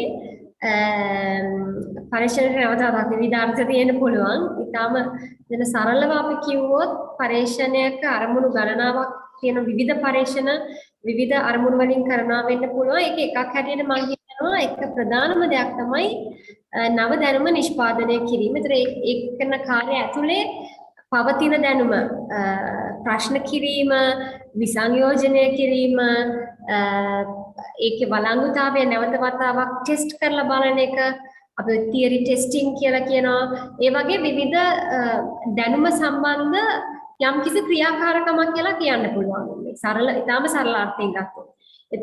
එතකොට ඒ ක්‍රියාවලියේ අපි නිරත වෙද්දී අපිට තිබෙන දැනුම පිළිබඳව අපිට තියෙන විශ්වාස දැනුම නිෂ්පාදනය කිරීම එක ප්‍රශ්න කිරීම සම්බන්ධයෙන් තියෙන ක්‍රම ගැන අපිට තියෙන දැනුම අපිට තියෙන ප්‍රශ්න අපිට තියෙන විශ්වාසයන් මේ හැම දෙයක්වත් මේකට අදාළයි. මොකද ඒ අනුව තමයි අපි දැනුම ගැනත් බලන්නේ දැනුම නිෂ්පාදනය කරන්න පුළුවන් ආකාරය ගැනත් බලන්නේ. ඒතර අපි පරීක්ෂණ ක්‍රමවේද කියලා කතා කරේ දැනුම පිළිබඳ තියෙන මූලික උපකල්පන. මූලික දැනුම නිෂ්පාදනය කිරීම සඳහා තියෙන මූලික ක්‍රමවේද. ඒවා එකිනෙකාගෙන් කියන්නේ අපි ලෝකයේ දෙස බලන ආකාරය අපේ විශ්වාස පද්ධති මේ ඔක්කොමත් එක්කත් එක්තරා විදිහක අපි තේරුම් ගන්නවා සහ අපි බැඳෙනවා සමහර ක්‍රමවේදයක. දැන් සමහර පරීක්ෂකයන් ඉන්නවා වෙන්න පුළුවන් ඔවුන් කියනවා වෙන්න පුළුවන් මම ගුණාත්මක පරීක්ෂකයෙක් කියලා. තවත් කෙනෙක් ඉන්නවා වෙන්න පුළුවන් නෑ මම ගුණාත්මක පරීක්ෂණ ක්‍රම මම විශ්වාස කරන්නේ නෑ. මොකද ඒවා හරිම ආත්මීයයි. අපි කොහොමද කියන්නේ මේ ගුණාත්මක කියන්නේ ක්වලිටේටිව් රිසර්ච් වලින් ගන්න සොයා ගැනීම අපි කොහොමද කියන්නේ ඒවට ඒ පරීක්ෂකයාගේ කිසිම පක්ෂපාතිත්වයක් නැහැ කියලා. ඒ නිසා මම නම් ගුණාත්මක පරීක්ෂණයකට එකඟ නැහැ. මම ප්‍රමාණාත්මක පරීක්ෂණයකට එහෙම කට්ටිය ඉන්නවා වෙන්නත් පුළුවන්. දැන් මේක ගැන ප්‍රධානම අදහසක් තියෙනවා ඔය මම කියන්නේ ක්වලිටේටිව් ක්වොන්ටිටේටිව් කියන අදහස් දෙක සම්බන්ධයෙන්. දැන් මට මතක නැහැ කවුද කියලා තියෙන්නේ. නමුත් අපේ බොහොම අපිට සමහරවිට ස්වභාවයෙන්ම තියෙන අපේ නැඹුරුතාවයන් මත අපේ පරීක්ෂණ ක්‍රමවේද තෝරගන්නවා කියලා. ඒ කියන්නේ කෙනෙක් ඉන්නවා වෙන්න පුළුවන් ඒ උදාහරණයක් මම කියන්නේ මේ කෙනෙක් ඉන්නවා වෙන්න පුළුවන් පොඩි අපි ශිෂ්‍යයෝ දෙන්නෙක් විතර බැලුවොත් එක ශිෂ්‍යයෙක් ඉන්නවා වෙන්න පුළුවන් ඔහු පාක්කයකට ගියාම ඒ පාක් එකේ බලන්නේ ගස් පිරලා තියෙන පාක් එකක් නම් ඒකේ ඔහු බලන්න කැමති වෙන්නේ මේ ගස් වර්ග කීයක් තියෙනවද? ඒ ගස් වර්ග මොන වගේ ගස් වර්ගද? වගේ පොඩ්ඩක් අර මේ ප්‍රමාණාත්මක දේවල්. තවත් ශිෂ්‍යයෙක් ඉන්නකොට එයාත් ඒ පාක් එකටම යනවා. හැබැයි එයාට වැඩිපුර ඉන්ට්‍රෙස්ට් එකක් තියෙන්නේ ගහක තියෙන කොළයක තියෙන වර්ණය, ඒ වර්ණය වෙනස් වන ආකාරය වගේ එහෙම. එතකොට මේ නැඹුරුතාවය ඇතම් විද්වතුන් හිතනවා ඒක මේ ස්වභාවයෙන්ම එන නැඹුරුතාවයක් කියලා. දැන් සමහර හිතනවා මේ නැඹුරුතාවය කන්ස්ට්‍රක්ටඩ් කියලා. ඒ කියන්නේ අපි දැන් මම මේ කියන්නේ පරීක්ෂණයක් කරද්දී ඒ ක්‍රමවේද තෝරා ගැනීමේදී අපේ තියෙන නැඹුරුතාව. ඒක ස්වභාවිකයි කියලා ඇතම් විද්වතුන් කියනවා ඒක කන්ස්ට්‍රක්ටඩ් ඒක නිර්මාපිතයක් කියලා. සමහර කට්ටිය කියනවා ඉතින් ඒ වගේ සමාජ විද්‍යාත්මක පරීක්ෂණ ගැන ගත්තී මම හිතන්නේ විවිධ අදහස් තියෙනවා ඒ පරීක්ෂණ ක්‍රමවේද සම්බන්ධයෙන්. මම ඉතාම කෙටියෙන් කිව්වොත් ඒ වගේ අදහස් ටිකක් දෙන්න තියෙන්නේ ડોક્ટર දාර්ශනික පුළුවන් ඇඩ් කරන්න. ඔව් නෑ පරීක්ෂණයක් කියන්නේ මොකද්ද කියන එක මේ අහලා තිබුණු ප්‍රශ්නේ මේ මූලික වශයෙන් පරීක්ෂණයක් කියන්නේ කවුරු කොහොම කළත් නව දැනුමක් නිෂ්පාදනය කිරීම. ඒ කියන්නේ අපි දැන් ගොඩක් වෙලාවට අපි පරීක්ෂණ කියලා දකින සමහර දේවල් තියෙනවා පවතින දැනුම ආපසු සංග්‍රහ කිරීම. ඒවා පරීක්ෂණ නොවෙන්නේ ඒකයි. දැන් සමහරු ගොඩක් වෙලාවට ලංකාවේ පරීක්ෂණ වෙනවද නැද්ද කියන ප්‍රශ්නෙත් අහන වෙලාවල් වලදී පේන දෙයක්. ඒ කියන්නේ සර්වේ එකක් පරීක්ෂණයක් නෙමෙයි මගේ පිළිගැනීම හැටියට මම වැරදි නම් නිවැරදි කරන්න. ඒ කියන්නේ අපි ලිටරේචර් සර්වේ එකක් කරන එක අපි පොත්පත්වල තියෙන කරුණු ගොඩක් වෙලාවට වෙන්නේ ඒකනේ. අර පොත් 10ක් විතර අරගෙන එහෙම නැත්නම් පොත් 100ක් ගත්තා කියලා හිතමු. ඒ කියන්නේ ලයිබ්‍රරි එකට ගිහලා පොත්වල තියෙන ඒවා ටික ආපහු අපි පැරාෆ්‍රේස් කරලා ලියන එක හෝ ප්ලේජියරිස්ට් විදිහකට අපි ලියන එක නෙමෙයි පරීක්ෂණයක් කියන්නේ. ඒ කියන්නේ කවුරු හරි මීට කලින් කරපු දැනුමක් ආපහු ලියන එක පරීක්ෂණයක් නෙමෙයි වෙන්නේ. ඒක සර්වේ එකක්. හැබැයි ඒකත් හොඳ ඒක එසේ එකක් කියන්න පුළුවන්. හරිද? එතකොට ඒවා එහෙම රචනා කරන ශෛලියකුත් තියෙනවා. ඒවා එසේස් ලියන්න පුළුවන් එහෙම. එතකොට නමුත් පරිශ්‍රණයක් කියන්නේ මෙතෙක් දැනුම් පද්ධතියට නොතිබුණු දෙයක් අලුතෙන් එකතු කරන එක. ඒ කියන්නේ මානව දැනුම් පද්ධතිය ඇතුලේ මිනිස්සු අපිට කලින් මේ පෘථිවි තලයේ ජීවත් වෙච්ච මිනිහෙක් ලියපු නැති දේවල් ලියන එකට තමයි රිසර්ච් එකක් කියන්නේ. ඒ කියන්නේ අපි රිසර්ච් ප්‍රොබ්ලම් එකක් හදාගන්නේ ඒකට. ඒ කියන්නේ මේක ඊට කලින් ඇඩ්‍රස් වෙලා නැති වෙන්න ඕනේ. රිසර්ච් ගැප් එකක් අපි කතා කරන පරීක්ෂණ ඇතුලේ නේද පවිත්‍ර. ඒ කියන්නේ අපි රිසර්ච් ගැප් එක කියන එක හැදෙන්නේ ඒකට. ඒ කියන්නේ පරීක්ෂණ පිළිවෙසක් තියෙන්න ඕනේ. ඒ කියන්නේ මානව ශිෂ්ටාචාරය තුළ කිසිම මිනිහෙක් මේ මෙච්චරක බිලියන් ගණන් මිනිස්සු ජීවත් වෙන්නේ නැති. ඒ බිලියන් ගණන් මිනිස්සුන්ගෙන් කවුරුවත් ඇඩ්‍රස් කරපු නැති ප්‍රශ්නයක් අපි හොයාගෙන ඒ ප්‍රශ්නේ පිල් කරනවා. ඒකට උත්තරයක් දෙනවා. අන්න එක තමයි පරීක්ෂණය කියන්නේ. එහෙම නැතුව අපි පොත් මුද්‍රිත කඩදාසි මිටියක් ලියලා දෙන එක නෙමෙයි පරීක්ෂණයක් කියන්නේ. එතකොට ඒක ලිටරේචර් සර්වේ එකක් විතරයි. හැබැයි ඒවත් නරක නැහැ. ඒවත් මේ අවශ්‍යයි. ඒ කියන්නේ මේ එහෙම සර්විස් අවශ්‍යයි. එහෙම ඉතිහාසයේ තියෙන කරුණු අරවා මේවා තියෙනවා. ඒ සර්විස් අතර එක්ක අපිට කරන්න පුළුවන් දැන් මම කිව්වේ දැන් මත අර්ථකථන වේදිය ඇතුලේ වගේ වෙදී අලුත් මතවාද අපිට ඉදිරිපත් කරන්න පුළුවන්. දැන් මගේ පරිශ්‍රණයේ මාසිරේ මම කියන්නම්. දැන් නාගර්ජුන කියන දාර්ශනිකයාට එක එක යුගවලදී එක එක දාර්ශනිකෝ ඒක දාර්ශනික ප්‍රහාර තියෙන දාර්ශනික අතර තියෙන අතරම ඇටැක්ස් තියෙන. ඒ කියන්නේ දැන් හබමාස් සහ ගැඩම අතර, ඩෙරිඩා සහ ෆූකෝ අතර, ෆූකෝ සහ චොම්ස්කි අතර දාර්ශනික අතර තියෙන ගැටුම්. ඒ දාර්ශනික ගැටුම් වලින් තමයි දැනුම ඉස්සරහට යන්නේ. හරිද? ඒතර මගේ පරිශ්‍රණයේදී මම කළේ නාගාර්ජුන කියන දෙවන සියවසේ හිටපු දාර්ශනිකයා ගොඩනගපු දාර්ශනික පද්ධතිය ශුන්‍යතා දර්ශනය මම විශ්ලේෂණය කරලා මම ඒකේ පෙන්නුවා ඒකේ අපෝරියා එකක් තියෙනවා කියලා. එතකොට ඒ වෙනකන් දැන් නාගාර්ජුන ඇටැක් කරපු සාර්වස්තිකවාදීෝ හිටියා, සෞතාන්ත්‍රිකවාදීෝ හිටියා, උදයනලා වගේ හිටියා, වෛභාෂිකයෝ හිටියා, මීමාංසිකයෝ හිටියා, නොයෙකුත් ආකාරයේ ඉන්දිය දාර්ශනිකයෝ සියවස් ගානක් තිස්සේ හිටියා. මගේ ඇටැක් එක ඒක නෙවෙයි. මගේ ඇටැක් එක තමයි ශුන්‍යතාව කියන එක සබ්ස්ටැන්ෂියල් කියන එක පෙන්වන එක. එතකොට මේ ඇටැක් එක ඊට කලින් කිසිවෙක් කළ දෙයක් නෙවෙයි.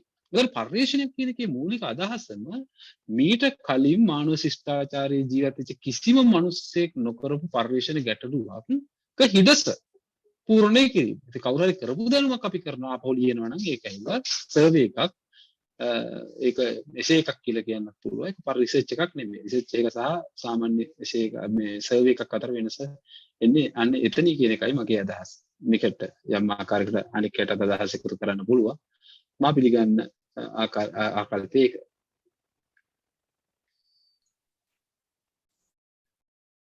බෙහෙවින් ස්තුතියි. මම හිතන්නේ අපිට පරිශ්‍රණයන් කුමක්ද යන්නේ කියන එක පිළිබඳව යම් ආකාරයක පැහැදිලි කිරීමක් සිද්ධ වුණා. අපිට ඒක ගොඩක් එකතු වෙලා ඉන්නවා මේ ශිෂ්‍යයෝ. මම හිතන්නේ ඔබ දෙපළගේ දුරකථන අංක පවා ඉල්ලලා තියෙනවා chat box එකේ. තව ගැටලු කිහිපයක්ම ඇවිත් තියෙන නිසා මම කැමතියි තවත් ගැටලුවකට යන්න.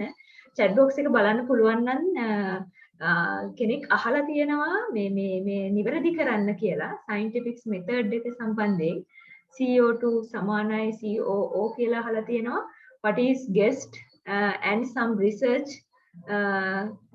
cannot like that. It may be some ideologies. What I guessed, please correct me කියලා. පේනවද ප්‍රශ්නය? මේක හුව නිවැරදි කරන්න කියලා අහනවා. මේ විද්‍යාත්මක ක්‍රමවේදය සම්බන්ධයෙන් මම හිතන්නේ ප්‍රශ්නය අහන්නේ.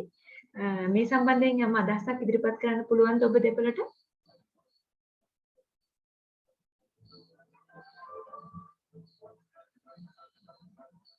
ඩොක්ටර් දාර්ශන කැමතිද ඒකට? මට නම් ඒක පැහැදිලි නෑ. ඔව් මටත් ඒ ප්‍රශ්නේ තේරෙන්නේ නැති ප්‍රශ්නයක් තියෙනවා. එතුමාට මම හිතන්නේ එයා අහන්නේ CO2 සමානයි මට තේරෙන්නේ නැහැ. ඔව් මමත් ගොඩක් try කරා උත්සාහ ගන්න මෙයා. නෑ වෙන මොකක් හරි type කරන්න ගිහිල්ලා ප්‍රශ්නයක් තියෙනවා. හරි එහෙනම් අපි ඊළඟ ප්‍රශ්නෙට යමු. මම හිතන්නේ මේ ප්‍රශ්නේ අහපු කෙනා ඉන්නවනම් පුළුවන් අපේ පොඩ්ඩක් පැහැදිලි කරලා විමසන්න. කාල වේලාව සීමිත නිසා මම ඊළඟ ප්‍රශ්නෙට යනවා. ප්‍රශ්නයක් අහනවා අපෙන් පර්යේෂණයේදී භාවිතා කරන උද්ගාමී තර්කණය හා නිගාමී තර්කණය ගැන පැහැදිලි කිරීමක් කරන්න පුළුවන්.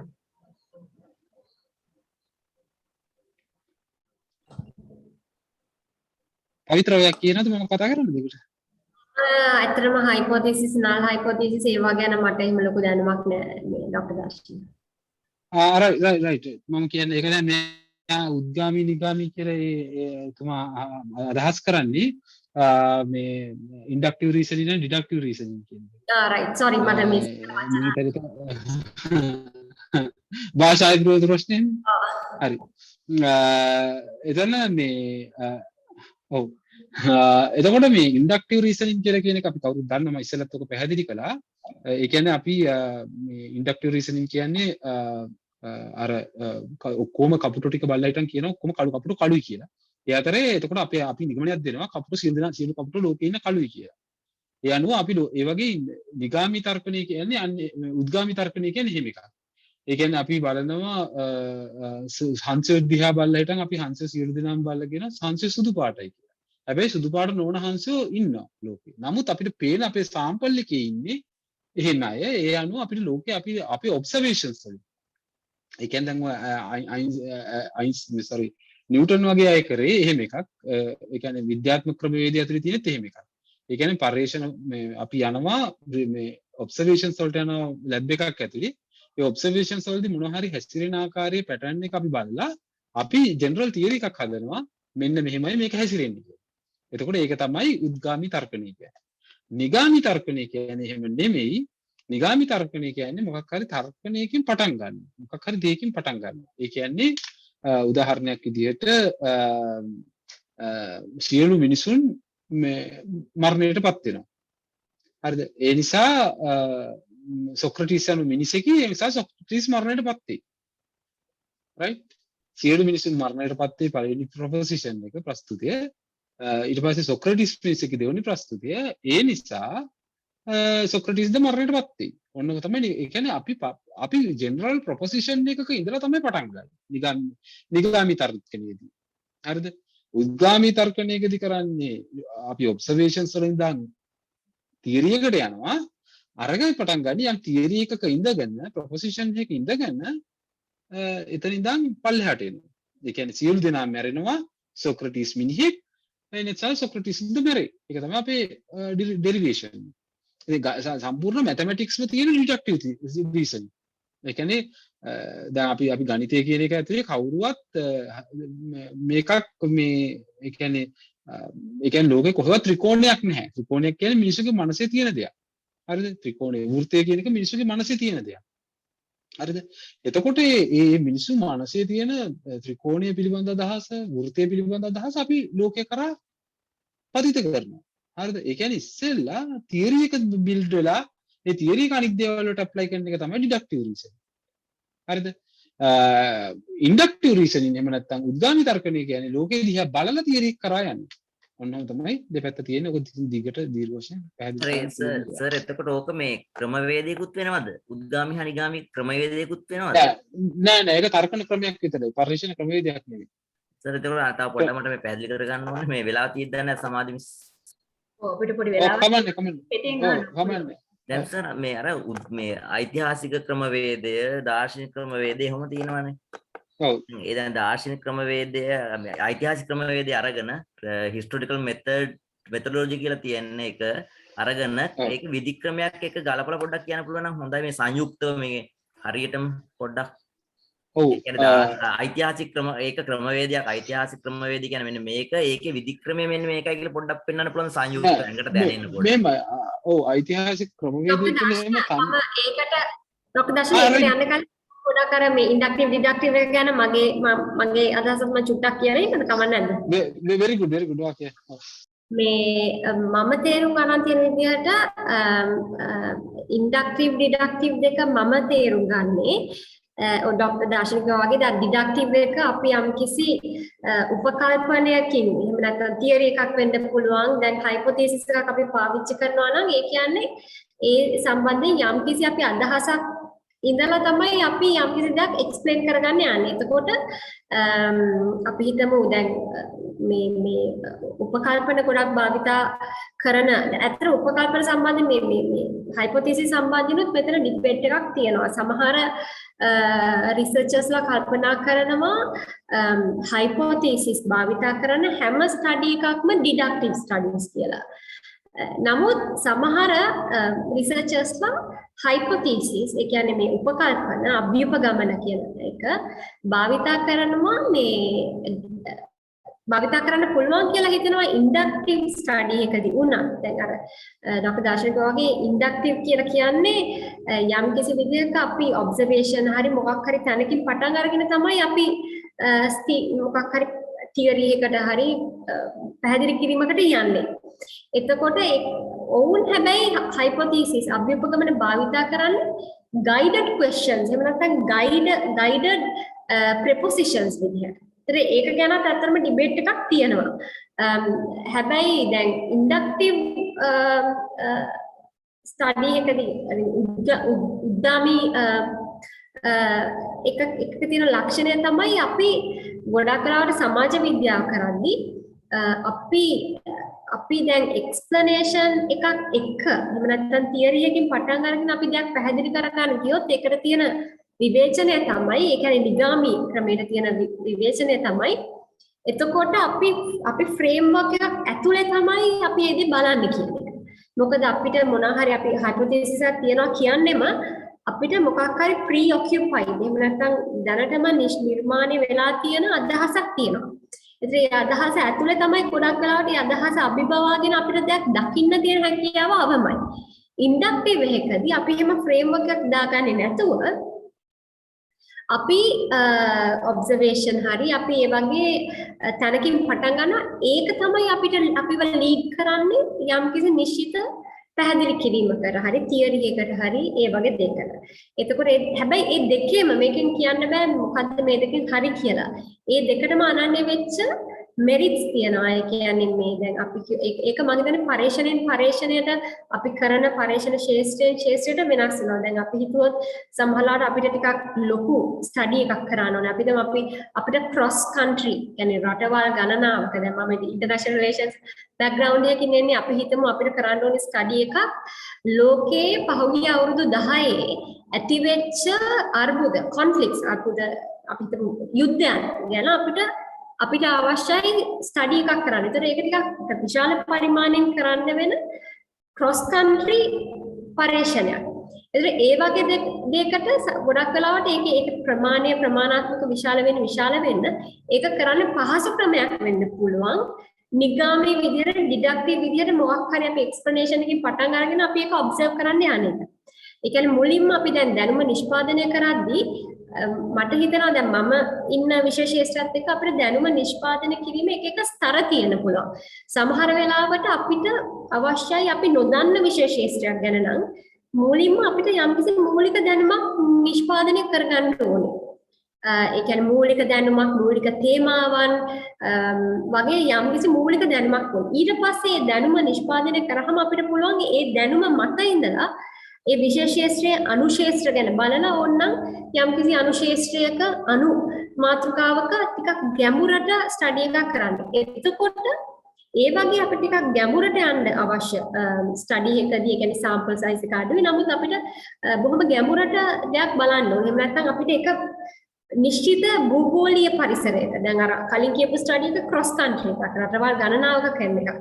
ඊට පස්සේ අපිට බලන්න ඕනේ මොකක් හරි රටක එක නගරයක සිද්ධ වෙච්ච එක නිශ්චිත සිදුවීමක් දිහා අපිට බලන්න ඕන නම් එතකොට අපිට අවකාශය තියනවා වෙන්න පුළුවන් ඊට වැඩිය එක්ස්ප්ලනේෂන් එකකින් පටන් ගන්න නැතුව අපිට උද්දාමී විදියට යන්න. ඒ වගේ මේ දෙකේම මෙරිට්ස් තියෙනවා අපිට නිෂ්පාදනය කරන්න ඕනේ දැනුම මොකද්ද මේ විශේෂ ශාස්ත්‍රය මොකද්ද කියන කාරණාවත් එක්ක. හරි මම හිතන්නේ අපිට තව සීමිත කාලයක් ඉතුරු වෙලා තියෙන ප්‍රශ්න කිහිපයක්ම ඇවිත් තියෙනවා.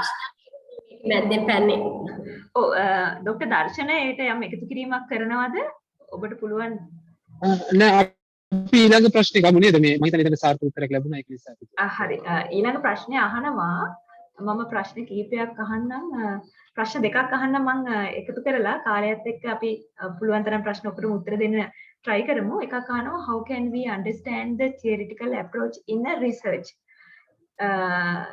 theoretical approach එක කොහොමද apply කරන්න කියන එකද තමයි අහන්නේ. මම හිතන්නේ ඊළඟ එක අහනවා එක පර්යේෂණ විධික්‍රමයක් විදියට ගන්න අන්තර්ගත විශ්ලේෂණ content analysis ක්‍රමය ගැන කතා කරන්න පුළුවන්ද? එක පර්යේෂණ විධික්‍රමයක් විදියට ගන්න අන්තර් විශ්ලේෂණ ක්‍රමය ගැන කතා කරන්න පුළුවන්ද? theoretical approach එක ගැන මම මේ ප්‍රශ්නේ ගන්නම් අනිත් ප්‍රශ්නේ ડોක්ටර් දර්ශන ගන්න එහෙම කමන්න නැද්ද අපිට තියෙන වෙලාවක්. හරි අපි එහෙම කරමු. හරි content analysis ගැන ડોක්ටර් පවිත්‍රානි පොඩ්ඩක් ඇහෙනවා මොකක් හරි මගේ ප්‍රශ්නයක් දැන මට මේ හරියට ඇහෙන්නේ පැහැදිලිව ඇහෙනවා ડોක්ටර් දර්ශන. මාව ඇහෙනවනේ හරි මට පොඩ්ඩක් ප්‍රශ්නයක් තියෙනවා ඇහෙන්නේ. හරි කමන්නේ දැන් හරි මට අර වාගේ පළවෙනි ප්‍රශ්නෙත් ඇහුන්නේ මට. අර content analysis එක ගැන අර ප්‍රශ්නේ හරි අනික එක how can we understand the theoretical approach in a research? right.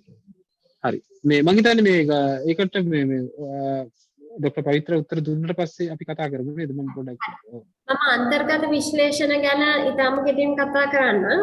දැන් අපි පරීක්ෂණ ක්‍රම ගැන කතා කරද්දී විධික්‍රම ගැන methods ගැන කතා කරද්දී methods කියන්නේ මේ data collect කරන්න විතරක් තියෙන tools නෙමෙයි. ඒ data එක අපි කරන ගනුදෙනුව සම්පූර්ණ මේක data collect කරන තැන ඉඳන් field එකේ හරි මොකක් හරි අපි field එකම වෙන්නේ නැහැ නේ කොට සමහරවිට දත්ත අපි වෙන විදිහට එකතු කරනවා සහ දත්ත ඇනලයිස් කරන්න දත්ත විශ්ලේෂණය කරන්න පාවිච්චි කරන විධි ක්‍රම අතරේ එකක් තමයි content analysis කියන්නේ. ඒතර content analysis එකකදී වෙන්නේ අපි ලබාගත් දත්ත recorded විදිහට වචන හැටියට අපි ගත්තොත් ඒ කියන්නේ අපි හිතමු අපි සම්මුඛ සාකච්ඡාවක් කරනවා අපි ඊට පස්සේ ඇවිල්ලා ඒක ස්ක්‍රිප්ට් එකක් විදිහට ලියනවා. දැන් මොකද අපි එකතු කරගෙන තියෙන සමහර ඔඩියෝ ක්ලිප් එකක් හැටියට තමයි අපේ දත්ත තියෙන්නේ. ඒක ඔඩියෝ ක්ලිප් එකක් හැටියට ඇනලයිස් කරලා කන්ටෙන්ට් ඇනලයිස් කරන්නත් පුළුවන්. නමුත් ගොඩක් වෙලාවට අපි ට්‍රාන්ස්ක්‍රයිබ් කරනවා. එතකොට ඒ කියන්නේ අපි ඒක ස්ක්‍රිප්ට් එකක් විදිහට ලියනවා. ඒක ලිව්වම අපිට හම්බ වෙනවා අපේ දත්ත අපි වෙන ෆෝමැට් එකකට දැම්මා. දැන් අපිට තියෙනවා ස්ක්‍රිප්ට් එකක්. ඒකේ වචන තියෙනවා. එතකොට content analysis එකේදී කරන්නේ ඒ documents ටික එහෙම නැත්නම් ඒ සම්මුඛ සාකච්ඡා අපිට ඒ දත්ත ටික අපි විශ්ලේෂණය කරන ආකාරය. මේකට විවිධ ආකාර තියෙනවා. එක ක්‍රමයක් තමයි ඕවා අපි සාමාන්‍යයෙන් දැන් මම කරපු ක්‍රමය කිව්වොත් මගේ ඉන්ටර්වියුස් ටික ඔක්කොම මම ඇවිල්ලා සම්පූර්ණයෙන්ම මගේ ස්ක්‍රිප්ට්ස් වලට දැම්මා කියලා ලිව්වා. ඔක්කොම ටික ඉන්ටර්වියුස් ටික ට්‍රාන්ස්ක්‍රයිබ් කරා. ඒ කරාට පස්සේ අපි ඒකත් එක්ක දත්තත් එක්ක අපි ෆැමිලියරයිස් වෙන්න ඕනේ. අපි යම්කිසි සම්බන්ධතාවයක් ගොඩනගා ගන්න ඕනේ නැවත වතාවක්. දැන් මේ සම්බන්ධතාවය ගොඩනගා ගැනීම කියන එක තීරණය වෙන්නේ අර ක්‍රමවේදය මත. කෙනෙක් හිතනවා නම් මට සම්බන්ධතාවයක් ගොඩනගා ගන්න ඕනේ දත්ත ඒ හැටියට අපි ඔබ්ජෙක්ටිව් විදිහට බලන්න ඕනේ කියන එක ක්‍රමයක්. නමුත් මම විශ්වාස කරන්නේ නැහැ දත්ත වලට දත්ත වෙනුවෙන් කතා කරන්න පුළුවන් කියලා. මම හිතන්නේ මට දත්තත් එක්ක යම්කිසි සම්බන්ධතාවයක් මට හදාගන්න වෙනවා. ඒතර තමයි ඒ අන්‍යෝන්‍ය සම්බන්ධතාවය ඇතුළේ මට පුළුවන් වෙන්නේ මගේ දත්ත ටික විශ්ලේෂණය කරගන්න. එතකොට ඒක කියවලා අපි කියන කෝඩින් කියලා කෝඩ් කරගන්නවා කියන්නේ ඒකේ තියෙන විශේෂ අපිට කියවගෙන යද්දී අපේ පරීක්ෂණ ප්‍රශ්නයක් ඔළුවේ තියාගෙන ඒකේ අපිට විශේෂයෙන් වැදගත් හරි විශේෂයි කියලා අපිට හිතෙන ඒකේ පැටර්න්ස් තියනවා වෙන්න පුළුවන් keywords තියනවා වෙන්න පුළුවන් ඒවා අපි කෝඩ් කරනවා. ඊට පස්සේ නැවත වතාවක් ඒ කෝඩ්ස් ටිකත් එක්ක අපි ෆැමිලියරයිස් වෙද්දී අපිට තේරෙනවා ආපහු ඒ කෝඩ්ස් ටික අපිට පුළුවන් මේ කැටගරයිස් කරගන්න කියලා. කැටගරීස් හැටියට. ඊට පස්සේ දැන් අපිට මොකද මේ දැනුම අපිට දැන් අපි ඉන්ටර්වියුස් ගණනාවක් කරලා ආවම අපිට ඒක සංක්ෂිප්තව අපි කියන්න ඕනේ මොනවාද මේ ටිකේ තියෙන මූලිකම සම්බන්ධතා inter relations මොනවද patterns මොනවද ප්‍රවණතා මොනවද අපි අහපු පරීක්ෂණ ප්‍රශ්නයට මොනවාද මේ දත්ත වලින් අපිට කියන්න පුළුවන් උත්තර කියලා හොයද්දී ඉතින් අපිට කෝඩින් භාවිතා කරනවා ඊට පස්සේ ඒවා කැටගරීස් කරනවා ඊට පස්සේ අපිට ඒවා තීම්ස් කරගන්න පුළුවන් තීම්ස් ප්‍රධාන තීම්ස් මොනවද කියලා ඒ අනුව අපිට දත්ත ටික විශ්ලේෂණය කරගන්න පුළුවන් ඊටම ඔය ක්‍රමය අපිට භාවිතා කරන්න පුළුවන් විවිධාකාර يعني සමුඛ සාකච්ඡාම නෙමෙයි නමුත් වෙනත් ડોකියුමන්ට්ස් වගේ රිපෝට්ස් වගේ අපිට මේ ඇනලයිස් කරගන්න ඕන නම් ඒ ක්‍රමේ භාවිතා කරන්න පුළුවන්.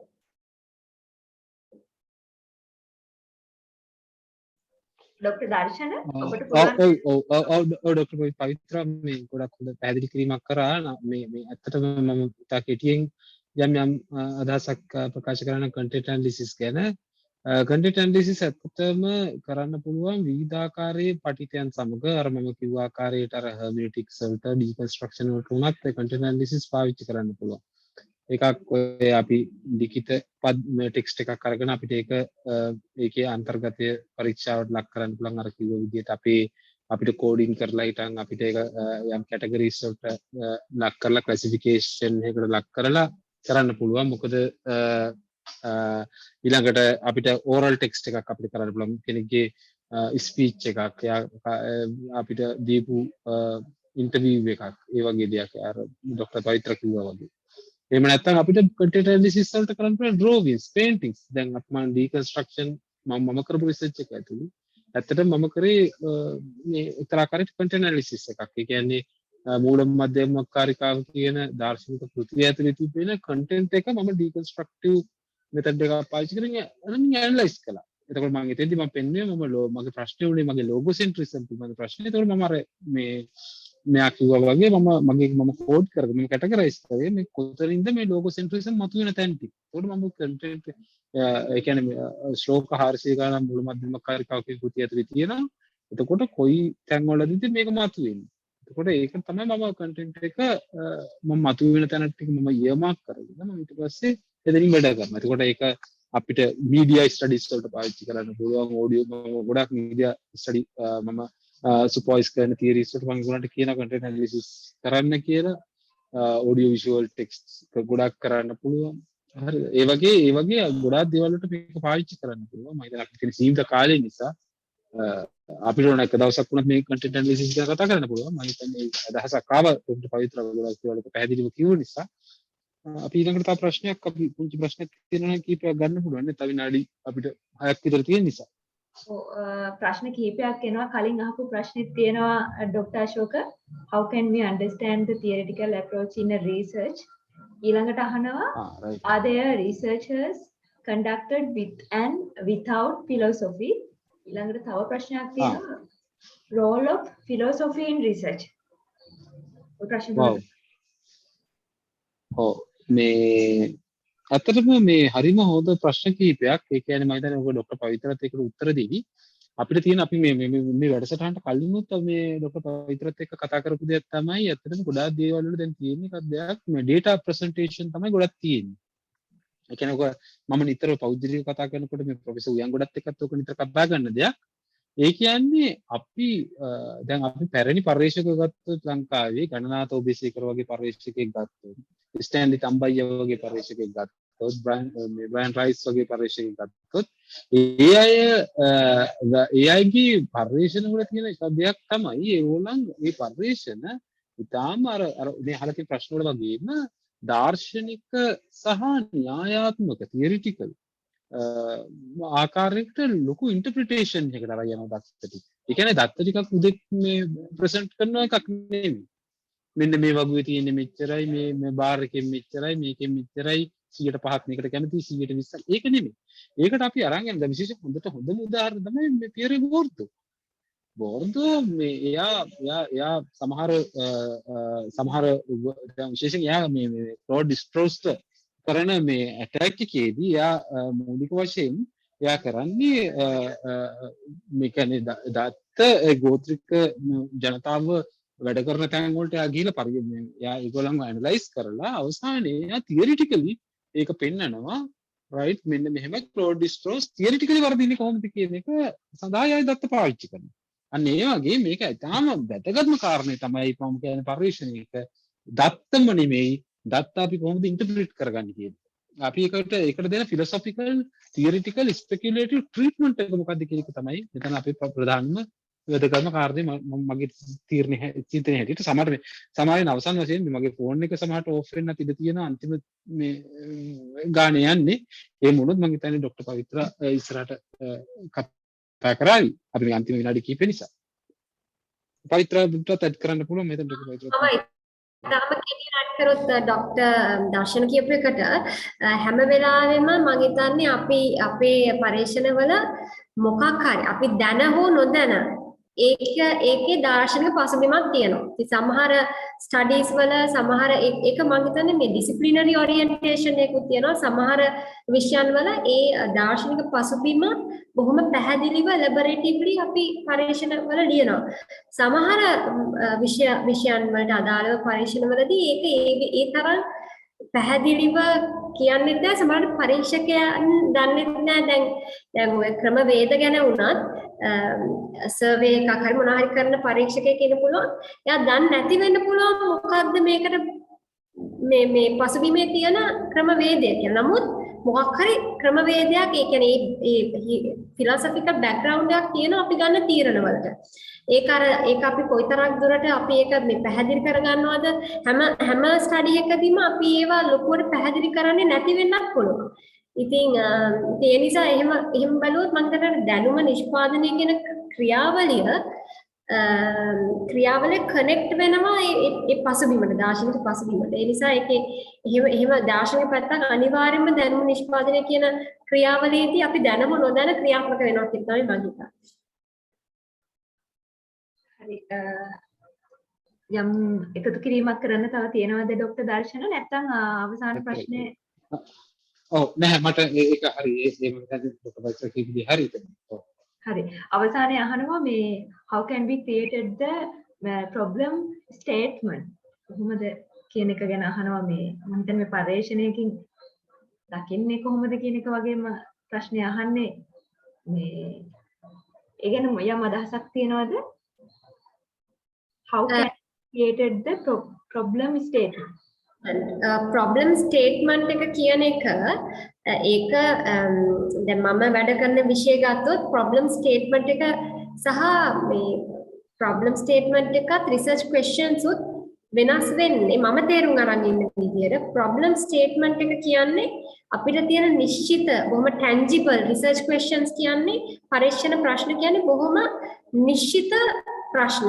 ඒක මම කියන්නේ මගේ ඩිසිප්ලිනරි ඔරියන්ටේෂන් එක වෙනස් වෙන්න පුළුවන් අනිකුත් විෂයන් එක අයියා සයන්ස් වගේ විෂයන් වල ගොඩක් වෙලාවට රිසර්ච් ක්වෙස්චන් එකක් කියන්නේ හරිම ටැන්ජිබල්. ටැන්ජිබල් කියලා කියන්නේ හරි නිශ්චිතයි.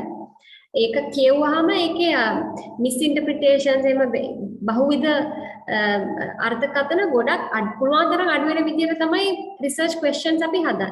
ඒ රිසර්ච් ක්වෙස්චන්ස් ටිකේ සාරය තමයි ප්‍රොබ්ලම් ස්ටේට්මන්ට් එකේ තියෙන්නේ. ඒ කියන්නේ ප්‍රොබ්ලම් ස්ටේට්මන්ට් එක හැමතිස්සෙම ඉදිරිපත් කරන්නේ මේ රිසර්ච් එකේ තියෙන පසල් එක. ඒ කියන්නේ දැන් අර කලින් වෙලාවකදී ડોක්ටර් දාර්ශනික වගේ අපි දැන් ස්ටඩි එකක් කරන්නේ අපි පරීක්ෂණයක් කරන්නේ මොකක් හරි ගැප් එකක් රික්තකයක් පුරවන්නනේ දැනුමේ තියෙන රික්තකයක් පුරවන්න. එතකොට ඒක ගොඩක් වෙලාවට යම්කිසි එක තියෙන ප්‍රහෙලිකාවක්. ඒ ප්‍රහෙලිකාව තමයි අපි ප්‍රොබ්ලම් ස්ටේට්මන්ට් එකේ පැහැදිලි කරන්නේ. එහෙම මට ඉතාම කෙටියෙන් කියන්න පුළුවන් ඒ විදිහට ડોක්ටර් දර්ශන මොකද ඒක ගැන හිතන්නේ. ඔව් අනිවාර්යයෙන් මේක තමයි අදහස ඒක මේ ඒක තමයි අතරම මේ ඒකේ අදහස. ඒ කියන්නේ මේ අපි අදහසම මේ අපිට තියෙන රිසර්ච් ගැප් එක ෆිල් කරගන්න අපි ගන්න ව්‍යායාමයේ ඇතුළේ අපේ ප්‍රොබ්ලම් එක අනිවාර්යෙන් අයිඩෙන්ටිෆයි කරන්න වෙනවා. එතකොට ඒක අපි ප්‍රොබ්ලම් ස්ටේට්මන්ට් එක මට හොඳ උදාහරණයක් කියන්න පුළුවන් මහාචාර්ය නිහාල් පෙරේරා කියපු කතාව. මොකද මහාචාර්ය නිහාල් පෙරේරා ඔහුගේ සුපර්වයිසර් වෙච්ච ඉතාලම කීර්තිමත් ලෝකේ ඉන්න දාර්ශනිකයෙක් සහ සමාජ විද්‍යාඥයෙක් කෙනෙක් ඇන්තනි කින් එක යනවා මේ එයා මට එක්ක කතාවක් එයා මේ ෆ්ලයිට් එකේ යන වෙලාවක දැන් ඔයාගේ පරිශ්‍රණය මොකක්ද කියන එක ඔයා කියන්න කියලා. I think ඒක ලියවලට කියනවා. ඒකට කිව්වොත් නෑ ඔයා කරන්නේ ඔයාගේ පරිශ්‍රණය මොකක්ද කියන එක ඔයාට පේලි 3ක් ඇතුළේ ඔයාට කියන්න පුළුවන් වෙනවා. එතකොට ඔයා මොකද්ද මං කරන්නේ කියන එක ඔයාට සෙන්ටෙන්සස් 3කින් ඔයාට කියන්න පුළුවන් වෙනවා. එතකොට ඔන්න උතන තමයි අපි ප්‍රොබ්ලම් ස්ටේට්මන්ට් එක ඩෙවලොප් කරගන්න එක ඉතාම වැදගත්කම තියෙනවා. ඒ කියන්නේ අපි මොකද්ද කියන එක හරි පින් පොයින්ට් එක විදිහට අපිට කියන්න පුළුවන් වෙන හරි ප්‍රිසයිස් විදිහට අපි හරියට ප්‍රශ්නේ මොකද අපි ඇඩ්‍රස් කරන ප්‍රශ්නේ. අපි මේ අපි මොකද්ද විසඳන ප්‍රශ්නේ මේලෝ. අන්න ඒක අපි හරියට වාක්‍ය දෙක තුනකින් කියන්න පුළුවන්කම අපි ප්‍රොබ්ලම් ස්ටේට්මන්ට් එක ඩෙවලොප් කරගන්නට තියෙන්න ඕනේ කියන එක තමයි මම හිතන්නේ. මම හිතන්නේ ඒකට තවත් අවශ්‍ය නම් ඇඩ් කරන්න පුළුවන් ડોක්ටර් පවිත්‍රට. නෑ ඔව් මමත් ඒක තමයි මේ ડોක්ටර් දර්ශන හිතන්නේ. කියන්නේ අර පසල් එක ඒක ඒ ප්‍රහෙලිකාව ප්‍රකාශ කරන එක ඇත්තටම ආපහු එක අර ඩිසිප්ලින් එකෙන් ඩිසිප්ලින් එකට වෙනස් වෙනවා. සමහර ඩිසිප්ලින්ස් වල මම හිතන්නේ මේ ප්‍රොබ්ලම් ස්ටේට්මන්ට් ඒක රටින් රටට වෙනස් වෙනවා. විවිධ රටවල විවිධ ට්‍රැඩිෂන්ස් වලින් ඔය දැන් පරීක්ෂණ යෝජනාවලියක් වගේ ලියද්දී ඒ තියෙන කම්පෝනන්ට්ස් වල තියෙන වැදගත්කම සහ ඒකට තියෙන වේට් එක වෙනස් වෙනවා. දැන් මම එන බෑග්ග්‍රවුන්ඩ් එකත් එක්ක මට ප්‍රොබ්ලම් ස්ටේට්මන්ට් එක ගැන තියෙන මේ වගේ අදහස. දෙවියන් ස්තුතියි. මම හිතන්නේ අවසාන වශයෙන් ඔබ දෙපළට යම් එකතු කිරීමක් හෝ සමාලෝචනයක් හෝ කරන්නද තියෙනවද? අපිට පුළුවන් වැඩසටහන අවසන් කිරීමට මත්තෙන් විනාඩි තප්පර කිහිපයක් ලබා දෙන්න ඒ වෙනුවෙන්. ડોક્ટર දර්ශනගෙන් පටන් ගමු මේ එයාගේ බැටරි ප්‍රශ්න තිබ්බ නිසා ડોક્ટર දර්ශන ඔව් සමදි මට අන්තිමට කිව්වද ඇහුන්නේ හරියට පොඩ්ඩක්. අපි වැඩසටහන අවසන් කරන මත්තෙන් අවසන් සමාලෝචනයේට තප්පර කිහිපයක් ලබා දෙන්න පුළුවන් ડોක්ටර් දර්ශන. හරි ඔව් එතෙන්දී අපි මෙහෙමයි දැන් අතරම පරිශ්‍රණයක් කියන්නේ මොකක්ද කියන එක තමයි මෙතන අපේ මූලික මාතෘකාව උනේ. මම හිතන්නේ ඒක ගැන අපි සෑහෙන්න කතා කළා. මම මූලික වශයෙන් පරිශ්‍රණයක් කියන්නේ මෙතෙක් ලොව නොතිබිච්ච දැනුමක් නිර්මාණය කිරීම. ඒ කියන්නේ යම් විශේෂ ක්ෂේත්‍රයක. ඒක අපේ ආචාර්ය වෛද්‍ය විශේෂ ක්ෂේත්‍රයේ වෙන ජාත්‍යන්තර සම්බන්ධතාව වෙන්න පුළුවන්, මගේ විෂය වෙන දර්ශනය වෙන්න පුළුවන්, සමාජ විද්‍යාව වෙන්න පුළුවන්, මානව විද්‍යාව වෙන්න පුළුවන්, ගණිතය වෙන්න පුළුවන්. මීට කලින් කවුරුන් හෝ නිෂ්පාදනය නොකරපු දැනුමක් ඉතා චූටි දැනුමක්. ඒක මහ විශාල දැනුමක් වෙන්නත් බෑ. ඕන අවශ්‍ය නැහැ. ඉතා කුඩා හෝ මීට නොතැබුණු ඒ විෂය තිබෙන තැනින් එහාට ගෙනියන එක තමයි අපි එතන පරිශ්‍රණයක් කියන්නේ. ඒ දැනුම් පද්ධතියට අලුත් දැනුමක් නිෂ්පාදනය කිරීම. අන්න එතෙන්දී යම් ආකාරයකට ක්‍රමවේදයන් අපි පාවිච්චි කරනවා කියන එක අපි කතා කළා. එතෙන්දී අපි ප්‍රධාන වශයෙන් මූලික වශයෙන් පරිශ්‍රණ ප්‍රශ්නයක් තියෙන්න ඕනේ, රිසර්ච් ගැප් එකක් තියෙන්න ඕනේ, පරිශ්‍රණ හිඩසක් තියෙන්න ඕනේ. එතකොට අන්න ඒ හිඩස සම්පූර්ණ කිරීම තමයි මූලික වශයෙන් පරිශ්‍රණයක් කියන්නේ. ඒක සඳහා අපිට විවිධ ක්‍රමවේද පාවිච්චි කරන්න පුළුවන්, ක්‍රම පාවිච්චි කරන්න පුළුවන්, විධික්‍රම පාවිච්චි කරන්න පුළුවන්. ඉතින් අන්න ඒවා පාවිච්චි කරලා අපි අර අවසානයේ අර දැනුමේ තිබෙන හිඩස පිරවීම මම හිතනවා පරිශ්‍රණයක් කියලා අවසන්. මම අවසාන වශයෙන් වචනයක් කිව්වොත් පරේෂණයක් කියලා කියන එක සම්බන්ධයෙන් අර අපිට විවිධ අදහස් තියෙනවා. මොකද අපි ජීවත් වෙන ලෝකයේ ඇවිල්ලා පරේෂණයක් කියන්නේ මොකද්ද, දැනුම කියන්නේ මොකක්ද සම්බන්ධයෙන් තියෙන්නේ යම්කිසි දැනුම් පද්ධතියක්. ඒතර සමහර වෙලාවට ඒ දැනුමේ සීමාව වෙනවා. මොකද අපි නව දැනුමක් දිහා බලන්නේ අපි දන්න දැනුම හරහා. එතකොට දැන් පරේක්ෂණයක් කිරීම සහ පරේක්ෂණයට අදාළ ඒ කුසලතා වර්ධනය කරගන්න එක මේ අපි ගොඩක් ශිෂ්‍යයෝ ඉන්නවා කියලා කියපු නිසා මම කියන්නේ ඒක ඊටාම වැදගත්. අපි ඇතුලේ දැන් ડોક્ટર දාර්ශන පරීක්ෂණ කියන්නේ මොකක්ද කියලා කියපු නිසා මම ඒක නැවත කියන්න යන්නේ නැහැ. ඒ අදහස තමයි මමත් එකගයි අදහසට. දැන් පරීක්ෂණයක් කිරීම හරහා අපි තුල ඩෙවලොප් වෙන ස්කිල්ස්, ඒ කියන්නේ අපිට අර විවෘත හැක් තියාගෙන යන්න පුළුවන් හැකියාව. එහෙම නැත්නම් අපි බොහොම අර අධිකාරී විදියට හිතන බොහොම මේ එස්ටැබ්ලිෂ් වෙච්ච දැනුම එක්කනේ අපි ගනුදෙනු කරන්නේ. අපි එක ප්‍රශ්න කරනවා, අපි එක චැලෙන්ජ් කරනවා, අපි එක නැවත ටෙස්ට් කරලා බලනවා.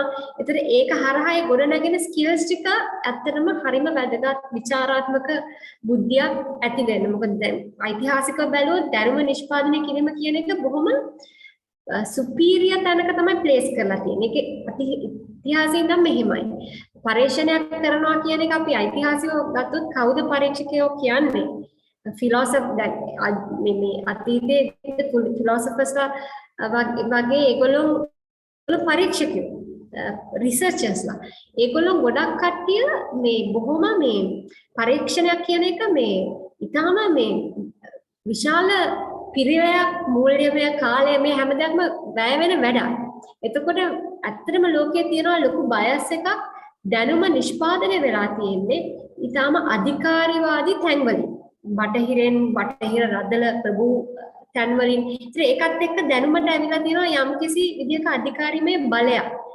ඒක චැලෙන්ජ් කරනවා කියන එකත් යම්කිසි රැඩිකල් වැඩක්. ඉතින් ඒ නිසා ඒ පරීක්ෂණ කිරීම හරහා මම හිතන්නේ ලංකාවේ අපිට අපි බලාපොරොත්තු වෙන සමාජය ඇතුලේ විචාරවත් පුරවැසියන් බිහි කර ගැනීම සඳහා මම හිතනවා පරීක්ෂණ ගැන අපි වැඩිපුර කතා කරන එක ඒකත් එක්ක ෆැමිලියරයිස් වෙන එක, ඒක ප්‍රශ්න කරන එක, ඒ කතිකාවත තියාගෙන යන එක ඊටම වැදගත් කියලා. ඒ අදහසින් අද එකතු වෙච්ච හැම කෙනෙක්ටම මම ස්තුතිවන්ත වෙනවා. මේක ඕගනයිස් කරපු මේ මට ආරාධනා කරපු මේ ડોક્ટર දාර්ශනටත් මම ස්තුතිවන්ත වෙනවා. සමාධියටත් සමාධි පොන්චි දෙයක් කරන හරි වැදගත් ප්‍රාර්ථනයක් මේ ડોક્ટર පවිත්‍ර කිව්වා. මේ ඒක තමයි මේ තියෙන දැනුම මත තමයි අලුත් දැනුම ගොඩනගන්නේ කියන්නේ. ඒක හරියට හරි. මොකද අපි ස්ථාපිත විය යුත්තේ යම් දැනුම් පද්ධතියක් මත. ඒ කියන්නේ අපි හැමතිස්සෙම මේකයි කියන්නේ මේ ලිටරේචර් සර්වේ කියලා කැලලක් දාන්නේ ඒකයි. මෙතෙක් තිබුණු දැනුම කුමක්ද? ඊළඟට අපේ දැනුම අර හිඩස පුරවීම සඳහා අපේ දැනුම එතන ස්ථාපිත කරන්නේ කොහොමද කියන කැලල හොයාගන්න එක. ඒ කියන්නේ අනිවාර්යයෙන්ම අපි ඒ කියන්නේ මෙච්චර කාලයක් ලෝකේ මේ දැනුම අපි පරිශන කරන ශාස්ත්‍රයේ මෙච්චර කාලයක් හදපු දැනුම පරීක්ෂා කිරීමෙන් පස්සේ තමයි අපිට අලුත් දැනුම නිර්මාණය කරන්න පුළුවන්. දෙවියන් ස්තුතියි ડોક્ટર දර්ශන, ડોક્ટર පවිත්‍ර. ආරම්භයේ ඉඳලා ආර පුරා හෝරා දෙකකට වැඩි කාලයක් අපි කතා කරා. ඊටාම විවුක්ත විශේෂයෙන්ම මේ විවර වෙච්ච අවකාශයක් ඇතුලේ මේ සංවාදය එක තැනකට ගෙනල්ලා ඔබ දෙපළ විසින් හරි අපූර්වට ගැලපුවා. අයි අපි පරිශන කරන්න ඕන කියන එක මම හිතන්නේ ගොඩක් ශිෂ්‍යයෝ අපිත් එක්ක එකතු වෙලා හිටියා. අපිත් එක්ක බොහෝ පිරිසක් එකතු වුණා. ඉතින් අපිට හිතන්න බොහෝ තැන් අපිට අපේ ප්‍රජානනයට වගේම අපේ චින්තනයට බොහෝ දේවල් එකතු වෙච්ච ඊටාම හරවත් සංවාදයක් ගොඩ නැගුණා. පුංචි මතක් කිරීමක් කරන්න ඕනට අපේ chat box එකෙන් අහන්න කොහොමද අපිට එකතු වෙන්නේ කියලා. ඔබට පුළුවන් අපිට එකතු වෙන්න. අපි සාමාන්‍යයෙන් කොළඹ think tank වැඩසටහන් පවත්වන්නේ බ්‍රහස්පතින්දා රාත්‍රියේ 8ට. අපේ Colombo think tank Facebook page එක තියෙනවා. ඔබට පුළුවන් ඒ හරහා අපි ඉදිරියේදී පවත්වන වැඩසටහන් පැවැත්වීමට කලින් ඒ පිළිබඳ අපි Facebook එකේ අපේ පණිවිඩය දානවා. එතකොට ඒත් එක්කත් එකතු වෙන්න පුළුවන්. වෙන මොන හරි අවස්ථා තියෙනවා නම් ડોક્ટર දර්ශනට කියන්න පුළුවන් එකතු වීමේ අවස්ථා තියෙනවා නම් ඒකත් මතක් කරනවා. ඒ මතක් කිරීමත් එක්ක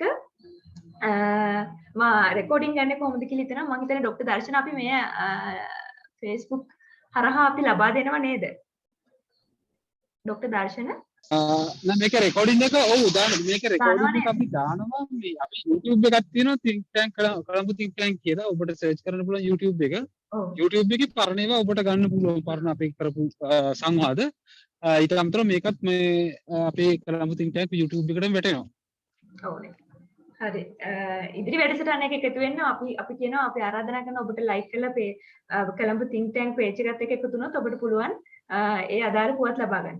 ඉතින් මේ මතක් කිරීමත් කරමින් අද පරිශ්‍රණය කරන කුමක්ද යන්න පිළිබඳව අපිට එක කතා කරන්නට එකතු වුණා. අපි බලාපොරොත්තු වෙනවා නැවත වතාවක් මහාචාර්ය වන්න සර් එක්ක මේ කතිකාවත ඉදිරියට රැගෙන යන්න. ඒ බවත් මතක් කරමින් අද වැඩසටහනට එකතු වුණු අපේ සම්ප්‍රදායික දෙපළ කොළඹ විශ්වවිද්‍යාලයේ ජාත්‍යන්තර අධ්‍යයන අංශයේ ජ්‍යෙෂ්ඨ කතිකාචාර්යනී පවිත්‍රා ජයවර්ධන ඔබට ස්තුතිවන්ත වෙමි. ඒ වගේම ආචාර්ය මාර ඔබටත් ස්තුතිවන්ත වෙමි. අද දින සයිබර් අවකාශයේ සරසවිය කොළඹ think tank වැඩසටහන නිමවට පත් කරනවා. සියලු දෙනාටම සුබ දවසක්.